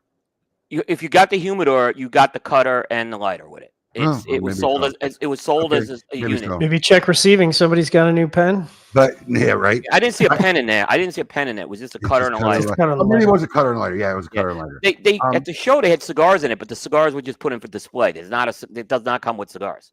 So I had like all the right questions before I ordered this product. I mean, literally, like, what are you going to do when the thumbprint don't work in 30 days? Right. They have a key. No, they have a key. On said they have a key. I don't care. My thumbprint's got to work, man. I'm not going to deal with the customer tells me, "Oh, my thumbprint will work. I'll push another thing. I won't open up." I mean, because that's what you're going to get, and they had the right answers on how they were going to handle it. So they weren't the first to do the thumbprint. Cohiba did it last year. Yeah, how many of those went? You know anybody who got one? No, but they weren't like they weren't 1,000. I'll tell you what the most exciting thing I saw there was. But I'll wait till you're done with your news segment, so I don't. Okay, and maybe just in case you talk about it. Okay, I may not. So, because I haven't gotten through all my material yet. The other thing that was really, I thought, that stood out, and it was an accessory thing, and it was done by Matt Booth. They did this Room 101 10th anniversary humidor. Yeah. This is the way you do it, right? Is it a 15th anniversary humidor? Sorry, it's the 15th anniversary humidor. Correct. I'm here to help you with the news. No, you did. You. Thank you, Abe. I know you're here to keep me on. I thought that was, first of all, it looked beautiful. They did 100 units. Fire. With the calibers, and they put out of nowhere too. Pure fire. Yeah, I honestly think, look, in all due respect to the DuPont stuff, this was something like, wow, this is, and it just seemed like it had Matt Booth's touch on this thing too. And it, like I said, I love the fact they put these calibers at the top of it as well. Yeah, I think he's not lying. I sold my allocation before I left the fucking booth. Wow. Yeah, I sold my allocation before I left the booth. But I'm getting more. Yeah, fire. Yeah, to me that was like, I just thought it was, and it came with the cigars as well. And I'm gonna tell you something for what it is and what it looks like and what it's worth. Decent price. $2,500. Decent price. Hey, Muscle Man is back. There he is. Yeah. I had to make a cigar run, so I figured, how can I come in the shop and not hop on while you guys are? Did you go to the gym today? I did go to the gym today. How can you wear that? I'm sorry about that jersey, Alex, because they don't. You know what, Coop? That's why it's a throwback, Allen Iverson. I don't. There you go. That's why he's the GOAT. That's why you're the GOAT. Yeah. What's going on, GOAT? What's happening? What I miss? We're just talking about the news. I don't know if you saw it, but Matt Booth released the 15th anniversue humidor. Fire. I saw that. Absolutely. How expensive is it? Because I really. Hold on, you just missed it. We literally were just saying this before. I really kind of want. You had to be at the show. Wait, hold on, Alex. I sold everything. So first off, when we got there, this is all our rep had left for his region. I took them all. They were sold before we left. I left the booth. Yeah. What did you get? They were messaging me. I don't want to say it because it might piss off some other people. They were messaging me while I was at the trade show. They're gone, but I'll be getting more. But it's actually reasonably priced. $2,500. Oh, that's not bad. For what you get and what the unit is. Beautiful humidor too. I shouldn't have made the pens comment because now I've started this big rumor they come with pens. They don't come with pens. That was just a joke. There's no pens. Just cut them lighter. But this is where I'm going to say we can criticize STG a lot. The one guy who's coming to STG and I think is doing good stuff is Matt Booth. Hero. Yeah. No, I thought you were going to say Dave Mealy. No, Dave Mealy's he's on the sales. I'm just saying from the creative end. Matt Booth is doing some great stuff right now. But what's the fucked up thing about this thing? He made 101 of them. Not enough? 101. No. You need 10 pens out or what? No, okay, you could have made 1,001. In my opinion, this was so collectible, and it was just so well done and laid out on it. That's a fucking thing that I would buy, and I would probably have a hard time cracking anything open in it. Yeah. I mean, I'd keep those flavors in there forever. Yeah. That's what I'm saying. I would have a hard time actually cracking things open in it. Yeah. It was really, really well done. Kevin. I mean, incredible work. That thing is. Yeah, I didn't get my tickets to the gun show today, so I gotta settle up after the show. I'm sorry. I apologize. I don't mean to get anybody. I don't want anybody getting aroused over me. I apologize. Give me a second here. I just pulled the pic of this thing. Abe's taking a deep breath now that he can take a I am. It's this thing. Look at that. Yeah, look at that. Look at that. The color scheme, the little finishing. Oh, no. touches on the It handles. comes in 3 different finishes on the outside. That's unbelievable. They didn't even tell us that. Yeah, I didn't know. What do you mean? That red. So go back to the picture. That red that you see on the doors, on the inside lid, on the cover, it comes in that red. It comes in that baby powder blue, and it comes in that black. Thanks, Justin, for telling us that. Not the inside drawers or the Calibra tops, just the body of the humidor. Thanks, Justin. Now, wait a minute. Did he make 101 of each? Now I don't know that. No. Of course not. Of course no. not. There's like 30 of each. Yeah. I mean, that's. I don't know. Playing it safe. I'm hoping that was just him being funny, not factual. Because I mean, one person could take 100. Problem is you never know with him. You never know with him. You never know what's. I mean, even in regular conversation, you never know whether he's funny or factual. You just assume everything's sarcasm. Just assume and go from there. But that was the one I was waiting to see if you covered, Coop, because that was like. Wow. Okay. Abe didn't even know I was covering that. No, I didn't know you're covering it. That was fire. That was gonna be the one thing I saw that said this thing he could have sold fucking 5,000 of them. Easily he could have. And I thought it was sleeper of the show. I think it was absolutely the sleeper of the show. Yeah, sleeper of the show. They better start making more now. You know, your 15th year is a whole year. It's a whole year, buddy. It's a whole year. You can bring more out later. Justin, do something right for once. If Justin's listening. Poor Justin was getting picked on a lot this year. He handled it. He handled it like a champ. You know, he took his lumps. He kept smiling. We photobombed him watching the Masters. Why? Why is Smoking Moose 5 coming out? No, they didn't. Thank goodness, no. No. Bro, I was busting on all their balls. I'm like, is this your board meeting? The fuck is this? They took over their whole booth, the whole center area. I'm talking about the upper echelon of. I saw that. The company took over their whole middle section of the booth to watch the Masters. Yeah. I swear to God, if I could have found the plug, I would have unplugged that TV while they were watching. Listen, props to somebody could videotape the reaction. Props to Crux. They had a super wall of the Masters, and you know what? That was a master strike. Yeah. That's why I'm saying certain booths seem more crowded because of the Masters being on. That was a big factor, actually. Yeah. I feel like that's a page out of El Septimo's book. No, weren't they? Didn't they have like the World Cup one? They had the World Cup that year. Yeah. Yep. Is what managed to get people to their booth. Yeah. I mean, having it during the Masters is one thing, but having the trade show during Passover, I thought that was a little. Yeah. Well, yeah. That's a big holiday for people. Yeah. I mean, Jeremiah Mirafelt came in to do his thing in you know, he's, you know, I know it was during. Some people came in Sunday. Yeah. Because of that. Yeah. What else you got, Coop? There's a new Padron, which wasn't really publicized a lot. Surprise. But there is a new Padron that was released at the show. It is it's the PB99, which is a blend that I think Abe is very familiar with in smoking history. It's the Black Label blend. And if you remember, Smoke-In had the first Black Label cigar ever, the Padron 89 cigar. So they're calling it PB99? They're calling it PB99 for his 99th birthday.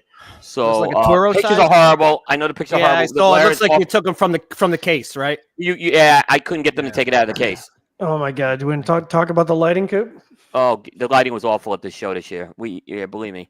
I just don't understand because I mean maybe but like if you're gonna showcase a cigar, take it out. Yeah, they need it. Yeah. Especially like a new Padron. It's not like he's releasing 30 new lines a year. Not a 1000 series, yeah. Yeah, and this is a 6 3/4 by 60 they're doing for the 90. Next year is going to be a big year for Padron because it's going to be Jose Orlando's 100th birthday. So that's going to be a big one next year. So this was kind of a little quieter one that they put in for. I think loves those big ring gauge. I love those big ring gauges. Natural Maduro. Yep. When they come out, was when they come out with them.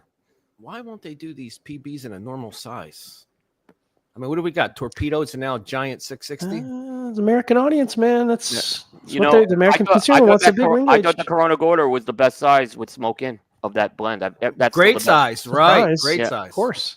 Yeah. You know, I really don't like collect a lot of our own stuff at the time, but that's one I really wish I was going to say, you don't have. I don't think you have any stashed in your humidor, like. No, because ultimately I'll have a couple, and then people will ask me, and I end up giving it out of my own stash. Usually, I'd rather other people have it. I mean, that's what I'm wired to make people happy. That's my job. Yeah, Abe, that might have been one of the biggest single store. Not that it was a big amount, but in terms of impact, that Black Label was it made the debut at Smoke-In. No one had seen this cigar before.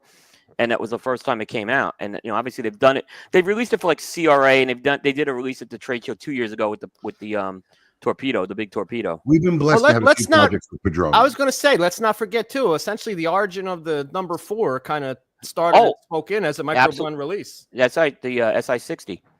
Yeah, that was the second micro blend, if I'm not mistaken.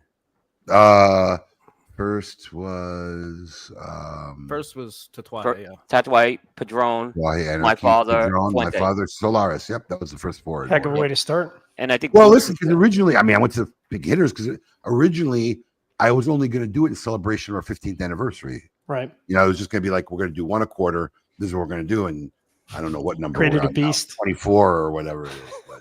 So next year's 30th, right? Next year's the 30th for Smoking. 30 year. Is it? 96. It is. He knows. He knows. No, I bet he didn't. Or at least weren't thinking about it. You better get to work. Hold on. To be honest, as we were cleaning up from the Great Smoke, one of my employees told me that, you got the 30th, you got the 20th anniversary of the Great Smoke and your 30-year anniversary in the same year. I'm like, the fuck I do? No, because when you're doing an event, your starting year counts as 1. Right. It's not 0. But when you're doing anniversaries, your starting year doesn't count as 1; it counts as 0. Right. So the fucker, I think, is right. Yeah. No. Yes. Well, what year did Smoke In start? 94. Hold on. 96. 1996. Gotta get some math bro. up in it's here. Gotta be next year's 2026. It is. It just the math is the math, bro. I think we've created a problem. 1996 to 2026. The math is just the math. It is. Abe's head's gonna explode. Yeah. I'm trying to figure on a fucking party. So 1997 would be 1 year anniversary, right? Right. Yes. So wouldn't the 30th have to end on the 7th then? You would think. No, that would be the 30. That would be. No, it'd be the 30th. The 30th is 6.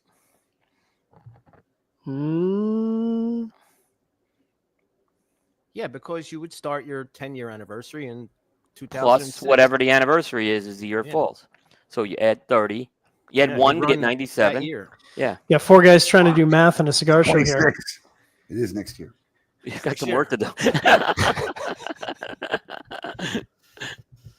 Well, the good news is in the cigar industry, you could do it a year or 2 later, and it won't matter. 5 years later. Not in Smoke In history. Fuck, we don't do that. Well, shit. apparently you can do your 11-year and 12-year anniversary and make sales. I mean, Crux has a 10-year anniversary they still haven't released yet. So. Yeah, man, I got to do something for the fall of next year. Yep. Got to start working on that now. Yep. All right. What else you got, Coop, other than more work for me? Got a couple of big Fuente releases. Now, Fuente had a lot of releases. I just haven't covered them all yet on Coop because they had a plethora of shit. I couldn't fucking keep up. They had about 7. They had about 7 things, and which was a lot for them. I mean, and a lot of it's new stuff. It's completely different. A lot of it is they weren't. Of course, some had more details than others. I was able to get out of those guys. But the big one I think that everyone was looking at was the Don Carlos 90 Años. Which is basically they took some aging Don Carlos cigars that have the Cameroon wrapper, and Carlito decided I'm going to throw another wrapper over the Cameroon wrapper, which is a Corojo wrapper, and then they went back and aged it again, and it's the Don Carlos 90 Años. This one I was able to get from them is they're going to price these at $13 a cigar, which the reason why it's 13 is Carlito's got this whole. I think that was his dad's lucky number. Actually, there's a lot of that stuff. makes that Forbidden X 13. Yeah, that's what it was all. But it's a Robusto Extra. As far as that goes, it comes in that 90 count chest, and but Carlitos was telling me, he says, I don't care if I lose money off this. I want people to smoke it. I said, I hope it's available. Basically, yeah, I hope it's available. I get that mentality. I get it. I think it was Yeah. I'll tell you right now, the Great Smoke next year will be our least profitable year ever because I'm just going to be spending stupid money next year. Especially now that you know it's your 30th. Yeah. That's the problem. That's a whole other fucking thing I got to now figure out. Better allocate another 20 grand. Right. Seriously, I got to figure that one out too. Yeah. And the other release I have covered this week is the Don Carlos, another Don Carlos, Sangre de Toro, which is the first Don Carlos to have a Mexican wrapper. I have to tell you something, man. Their packaging is just fucking. This box is an amazing looking box from the outside, not just the inside vista. It's a badass looking box. I mean, every box becomes a collector's piece, essentially. The amazing thing about this is what Carlito was saying is they did all this packaging in the DR. It wasn't like they outsourced it somewhere. He said all the packaging they did was down in the DR. And from what I heard, he actually carried these into the trade. He personally brought these into the trade show. Literally. So, and that's why you go into the Fuente booths. Half the time they don't know much about the product because he just brings it to the guys to put in the booth a lot of times. The other thing that was funny is in the back of that, and you can't see it in the photo. They had a giant bowls balls in the back. They had a rubber ball sack. Yeah, they had a rubber ball sack in the back. There it is. Classic Carlito. You can't see it, but actually, if you look above the upper left of the box, you can see it. Yeah, here. Ball sack. You can see it just behind you. A ball sack, yeah. Left corner of the box. It was a black ball sack, so it's blending into the black corner of the box. Right. I see it on the top left of the box. Yeah. Yeah. There's also, like I said, there's an Opus X 25th Tributo size, which was like a Churchill size that's coming out. So there's and I'm missing one. They have the Rare Earth is the other one, which is a Habano release. So they have something called the Toy Maker series, which is vintage aged Forbidden X's. So they had quite a bit. They had quite a bit this year for Fuente. That was and the Black Pinks was shown finally, right? Which are the dark version of they're calling it. They're not calling it Maduro. They're calling it a dark wrapper on the Rare Pink. On the pinks. Yeah. They were hesitant to say Maduro with that. I was looking at the Black Pink packaging, which is hot. It is. It's hot, but I was talking with my daughter about it. Abe, you gotta lean into your mic. Yeah, I was talking to my daughter about it. Fucking the sound Nazis on it. I told you he's like. I literally just said that he's serious about the sound Nazi. I told you. Listen, we don't use it too much on our show, but I saw private chat. Yeah. Private chat on our show. Bro. Hey, John, all show long. Abe, lean into your mic. Hey, what are you, the new director? What? You're a guest. Shut up. No, you're good. I messaged these guys this morning. I said, John's going to want to do a sound check before we get on. I'm just telling you that. But I was looking at my daughter at the Black Pink marketing, and you know what it's emulating to me when I look at it?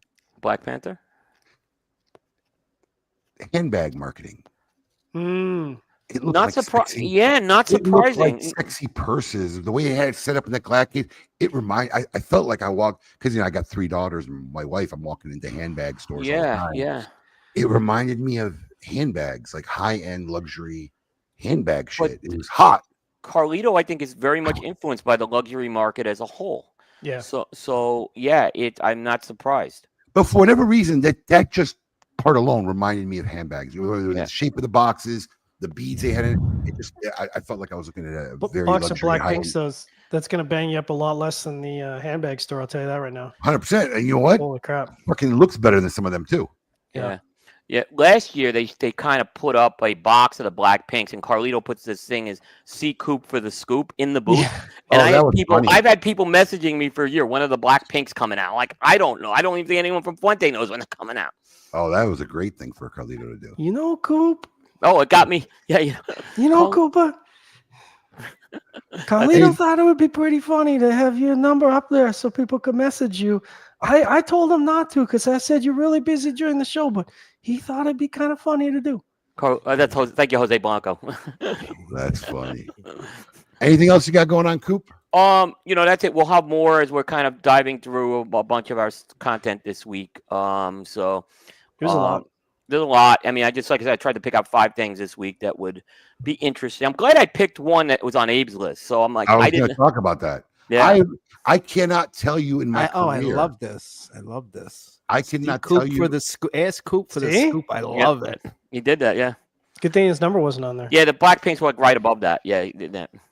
I cannot tell you in my career what I've bought something at the show and sold it before I left the cigar manufacturer's booth without even me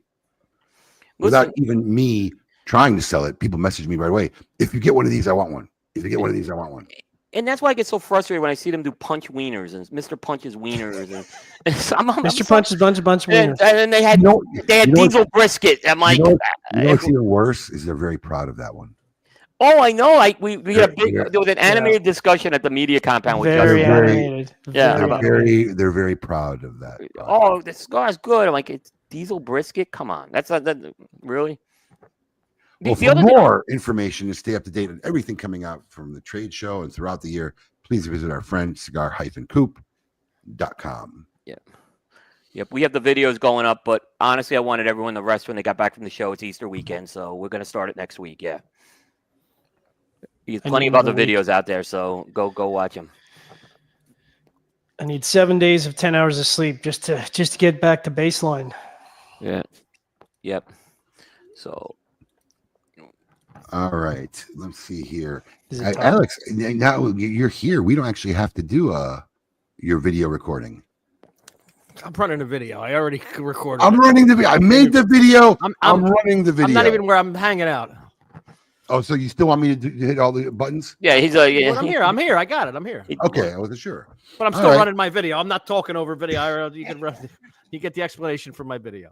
All right. Well, it's time for Tail of Tape. I think we're on week number 3. Our third pick or fourth? Yes, pick? third pick. Third picks. Our pick coming in at number 10, 9, 8. Yes. Coming in at number 8. It's time for Tail of the Tape.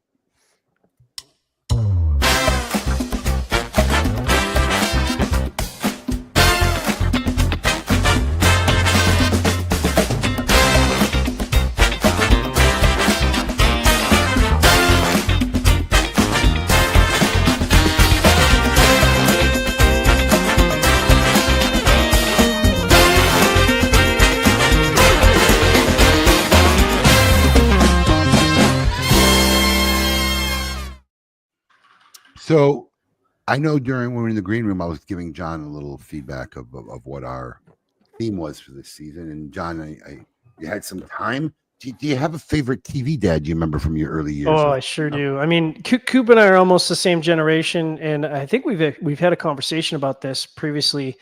And it just immediately, without hesitation, just popped right in there. And for me, it's got to be Philip Banks from Fresh Prince. That's out of the box. Yeah, he was a dad, like he was being a dad. He was just an uncle, but he was being a dad to Will Smith, Fresh Prince, and so he had to kind of take on this extra responsibility of a kid. And he didn't miss a beat. He didn't treat him any differently than he treated his own kids, and he kind of, to me, epitomized the sort of tough but fair father. You know what I mean? Like he loved his kids and he would go to bat for his kids. But if you stepped out of line, if you made a mistake, everything was a teachable moment. And I always, watching the show Fresh Prince, I came away from that going, you know what?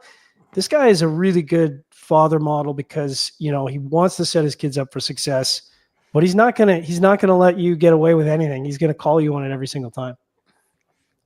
Solid. Uncle Phil, solid. Dad. That was a good pick. That's a good one. Solid dad. I missed that one too, but that was a good one. Yeah. Alex, all right. So you want to run your video? Yeah, I'll run my video since it's a video. This is my number 8 pick. Alex wasn't planning on hopping in today, so he had pre-recorded his segment. There we go. What up, folks? Goat here for my Tale of the Tape Best TV Dads this week. So as you know, I'm counting down essentially the best of the worst TV dads. And I got a good one this week. It is my man, Frank Reynolds from It's Always Sunny in Philadelphia. This guy. Now, criminal, morally bankrupt, lives in filth, but supports and even sometimes encourages his adult children's schemes for better or worse. What more could you ask for from a dad? Frank Reynolds, It's Always Sunny in Philadelphia. My pick, number 8, TV dads. Peace. Because of the implication. Little Frank Reynolds. Yeah, good show. Great show. So I have a caveat to my selections as well, because it's very hard to pick out best TV dads. And look, once again, when you're judging a TV dad, most of it's in the writing, right? So you could write a great TV dad, right? I just picked the dads that I just enjoyed watching the most, that were most entertaining to me, where they're morally correct, morally wrong, I would enjoy watching the character as a dad. And look, my next pick, I love as an actor. I think he's a great actor. And this was my first real exposure to him that I can remember in the acting scene is Hal Wilkerson. Brian, not him. Sorry. There you go. There we go. Malcolm in the Middle. This was a great show. It was a well done show. The dynamic of him is trying to be a father, but is like a subdued husband to his over dominant wife in the series was actually brilliant. And one of my favorite characters as a dad. I enjoyed watching Cranston play this character for many, many years. Not to put your pick over the top here, Abe, but I actually use Hal. There's a great YouTube clip of Hal, and I say he is an archetype for ADHD. If you really want to truly understand what ADHD is, when she sends him to the garage to change a light bulb, and he gets 16 tasks in, and he's fixing the car, and she comes out the garage. What are you doing? I said, I'm changing the light bulb. What do you think? What does it look like I'm doing? Like that is ADHD in a nutshell right there. It was a great show. It really was one of those shows I enjoyed watching, and him as a dad was fun for me. Copa. Well, mine was already kind of snipped out there, but it's Carl Winslow of Family Matters. Reginald Vell Johnson. This was a little bit of a different type of dad. I always look for how they did with the parenting, and he had 3 kids, and then one of the kids disappeared, and we never heard from the other kid again, right? He became this like surrogate dad to the Urkel character. Yeah. And the dynamics of him, I know there was a lot of physical comedy in that, but you saw along the way he kind of became this like surrogate dad for Urkel, which I thought was very interesting. And like I said, I really enjoyed the physical comedy of Carl Winslow. The show got a little wacky towards the end, but the physical comedy was always there with that, and the parenting moments were there. So Carl Winslow is my pick. Solid. Good pick. Good pick. Good pick. Kevin, I didn't know this. I think this is crazy. Yeah. Happened. Oh, this guy. Wow. Yeah. That will be interesting. That'll be an interesting reboot. All right. That brings us to the close of this week's episode of Tale of the Tape. Join us next week as we go to pick number 7. It's hard to do it backwards. Our 4th week is the 7th pick and whatnot. But yeah, that's our pick number 7th. All right. Weeks. I just go by picks. Right. As in closing tradition of KMA Talk Radio on our Saturdays, it's time to join the fine folks over at Drew Estate, and it's time to find out, would you rather?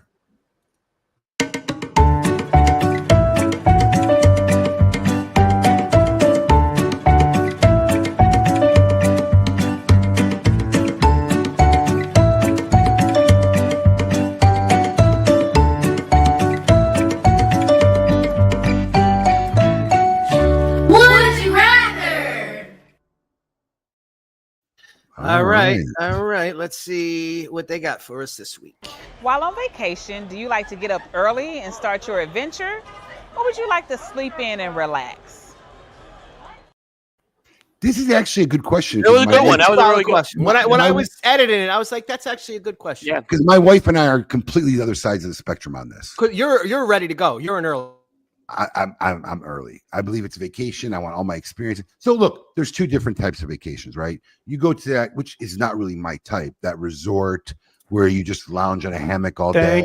Or you go to the Keys. You go to the Keys and just here for a weekend. That's what that's meant for. But living in Florida, I mean, you could do that every weekend here. So that's like not really my type of vacations. My vacations are very experience driven, and I think early on it caused a lot of problems for my family because I got like military timed fucking days. Dude, you do your vacations like you do the TGS timeline. You really do. Yeah, but I've learned now in my old age I have flex.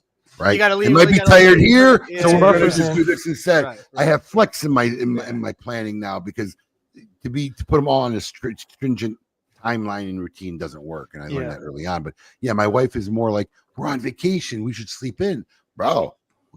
You know who has that mentality? The people not paying for the vacation. See, I'm looking at the money spent, bro. We need to utilize this shit, get the most for our dollar spent here. Yeah, we need these experiences.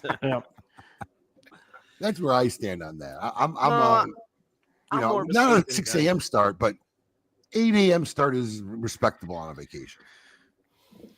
I'm with Abe on this one. I'm not a breakfast guy, so I don't need to like have it this long leisurely breakfast. Particularly when we went on the Rome trip, my wife was the one who wanted to also get the early starts, and I'm glad we did.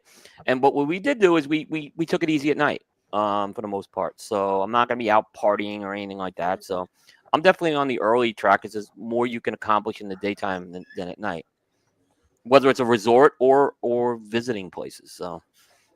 I mean, listen, even just like as an adult, like I don't know any functioning adult that sleeps till noon. Like I really don't. So even an early start is like, we got rolling at 8:30, 9 o'clock instead of 7. I just feel like as an adult, late is subjective as well. Later start maybe 8 o'clock instead of 6:30 or some People shit. think I'm crazy, but I wake up my kids 9 a.m. on weekends. That's the extent they could sleep. Good for you. That's my dad. 9 a.m. And listen, and I believe there's no, and I just do that because they're kids and whatever. But like even at work, I say there's no universe where any adult should sleep past 8 a.m. working or not working. What are you doing in bed, bro? It's 8 a.m. Get the fuck up. There's no reason why a trade show can't start at 8 either. By the way, don't have time for that, Coop. Listen, the trade show becomes a little difficult because it's not a normal day, Coop. Because a lot of people are out drinking and partying till late in the morning. So listen to me. I was there at 8 a.m. sharp. I ain't seen it for me, but I'm just talking about in normal day-to-day life as an adult. I think if you're still sleeping past 8 a.m., bro, you're just not in your, you got problems. You're not in your right career life path choices. Yeah, I'm with Abe. I'm too programmed as a corporate monkey. Literally my wife and I, even on a regular day-to-day, if I can get sleep past 6, it's a miracle. So if I'm on a vacation, and I'm not a resort guy, I'm just not wired to be a resort guy. I'm in a country to see things and experience things, and there's a money spend, and I'm trying to extract the maximum value out of that experience. Now, we're not getting at it at 6, but I'm awake at 6. And so by 8, like we are definitely, the feet are moving by 8 o'clock. No question. Yeah. Love to sleep in, but it's not happening. Great question this week by she's stepped up, huh? Over that was a good one. Good job. Yeah. John, big gratitude and thanks from the whole KMA team for joining us. If you're unfamiliar with John and his show, please check him out, Developing Palates. You have an episode coming up soon you want to tell anybody about? We sure do.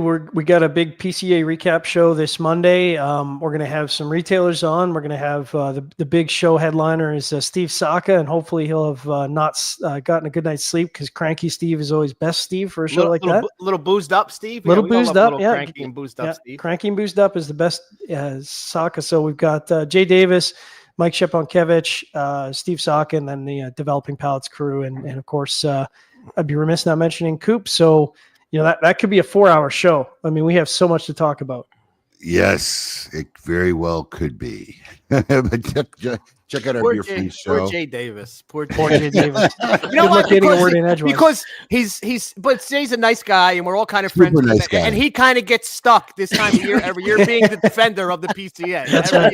He's gonna get tagged. And he's just the guy that we all know and have relations with. But we know Sock has some cranky stuff too, like not just his post yesterday. There's a couple other things that came out in our interview. Keep your hands up at all time for that show, Jay. We got Cranky Steve in the booth this year, which was good. Yeah. Nice. Yeah. As opposed to what year? Well, Mellow Steve. A couple years where he's been. This was the most cranky we got him in a while, so it was good. Oh, you mean just you personally? No. In general, cranky, just cranky in a cranky mood. He was. All right. Well, John, thank you very much. We enjoyed it. I hope you had fun on KMA Talk Radio, as well as we hope all our fans out there had fun. Alex, thanks for joining us at the end here. Very cool. Yep. And until next week, everybody, we hope to see you there. Keep it lit.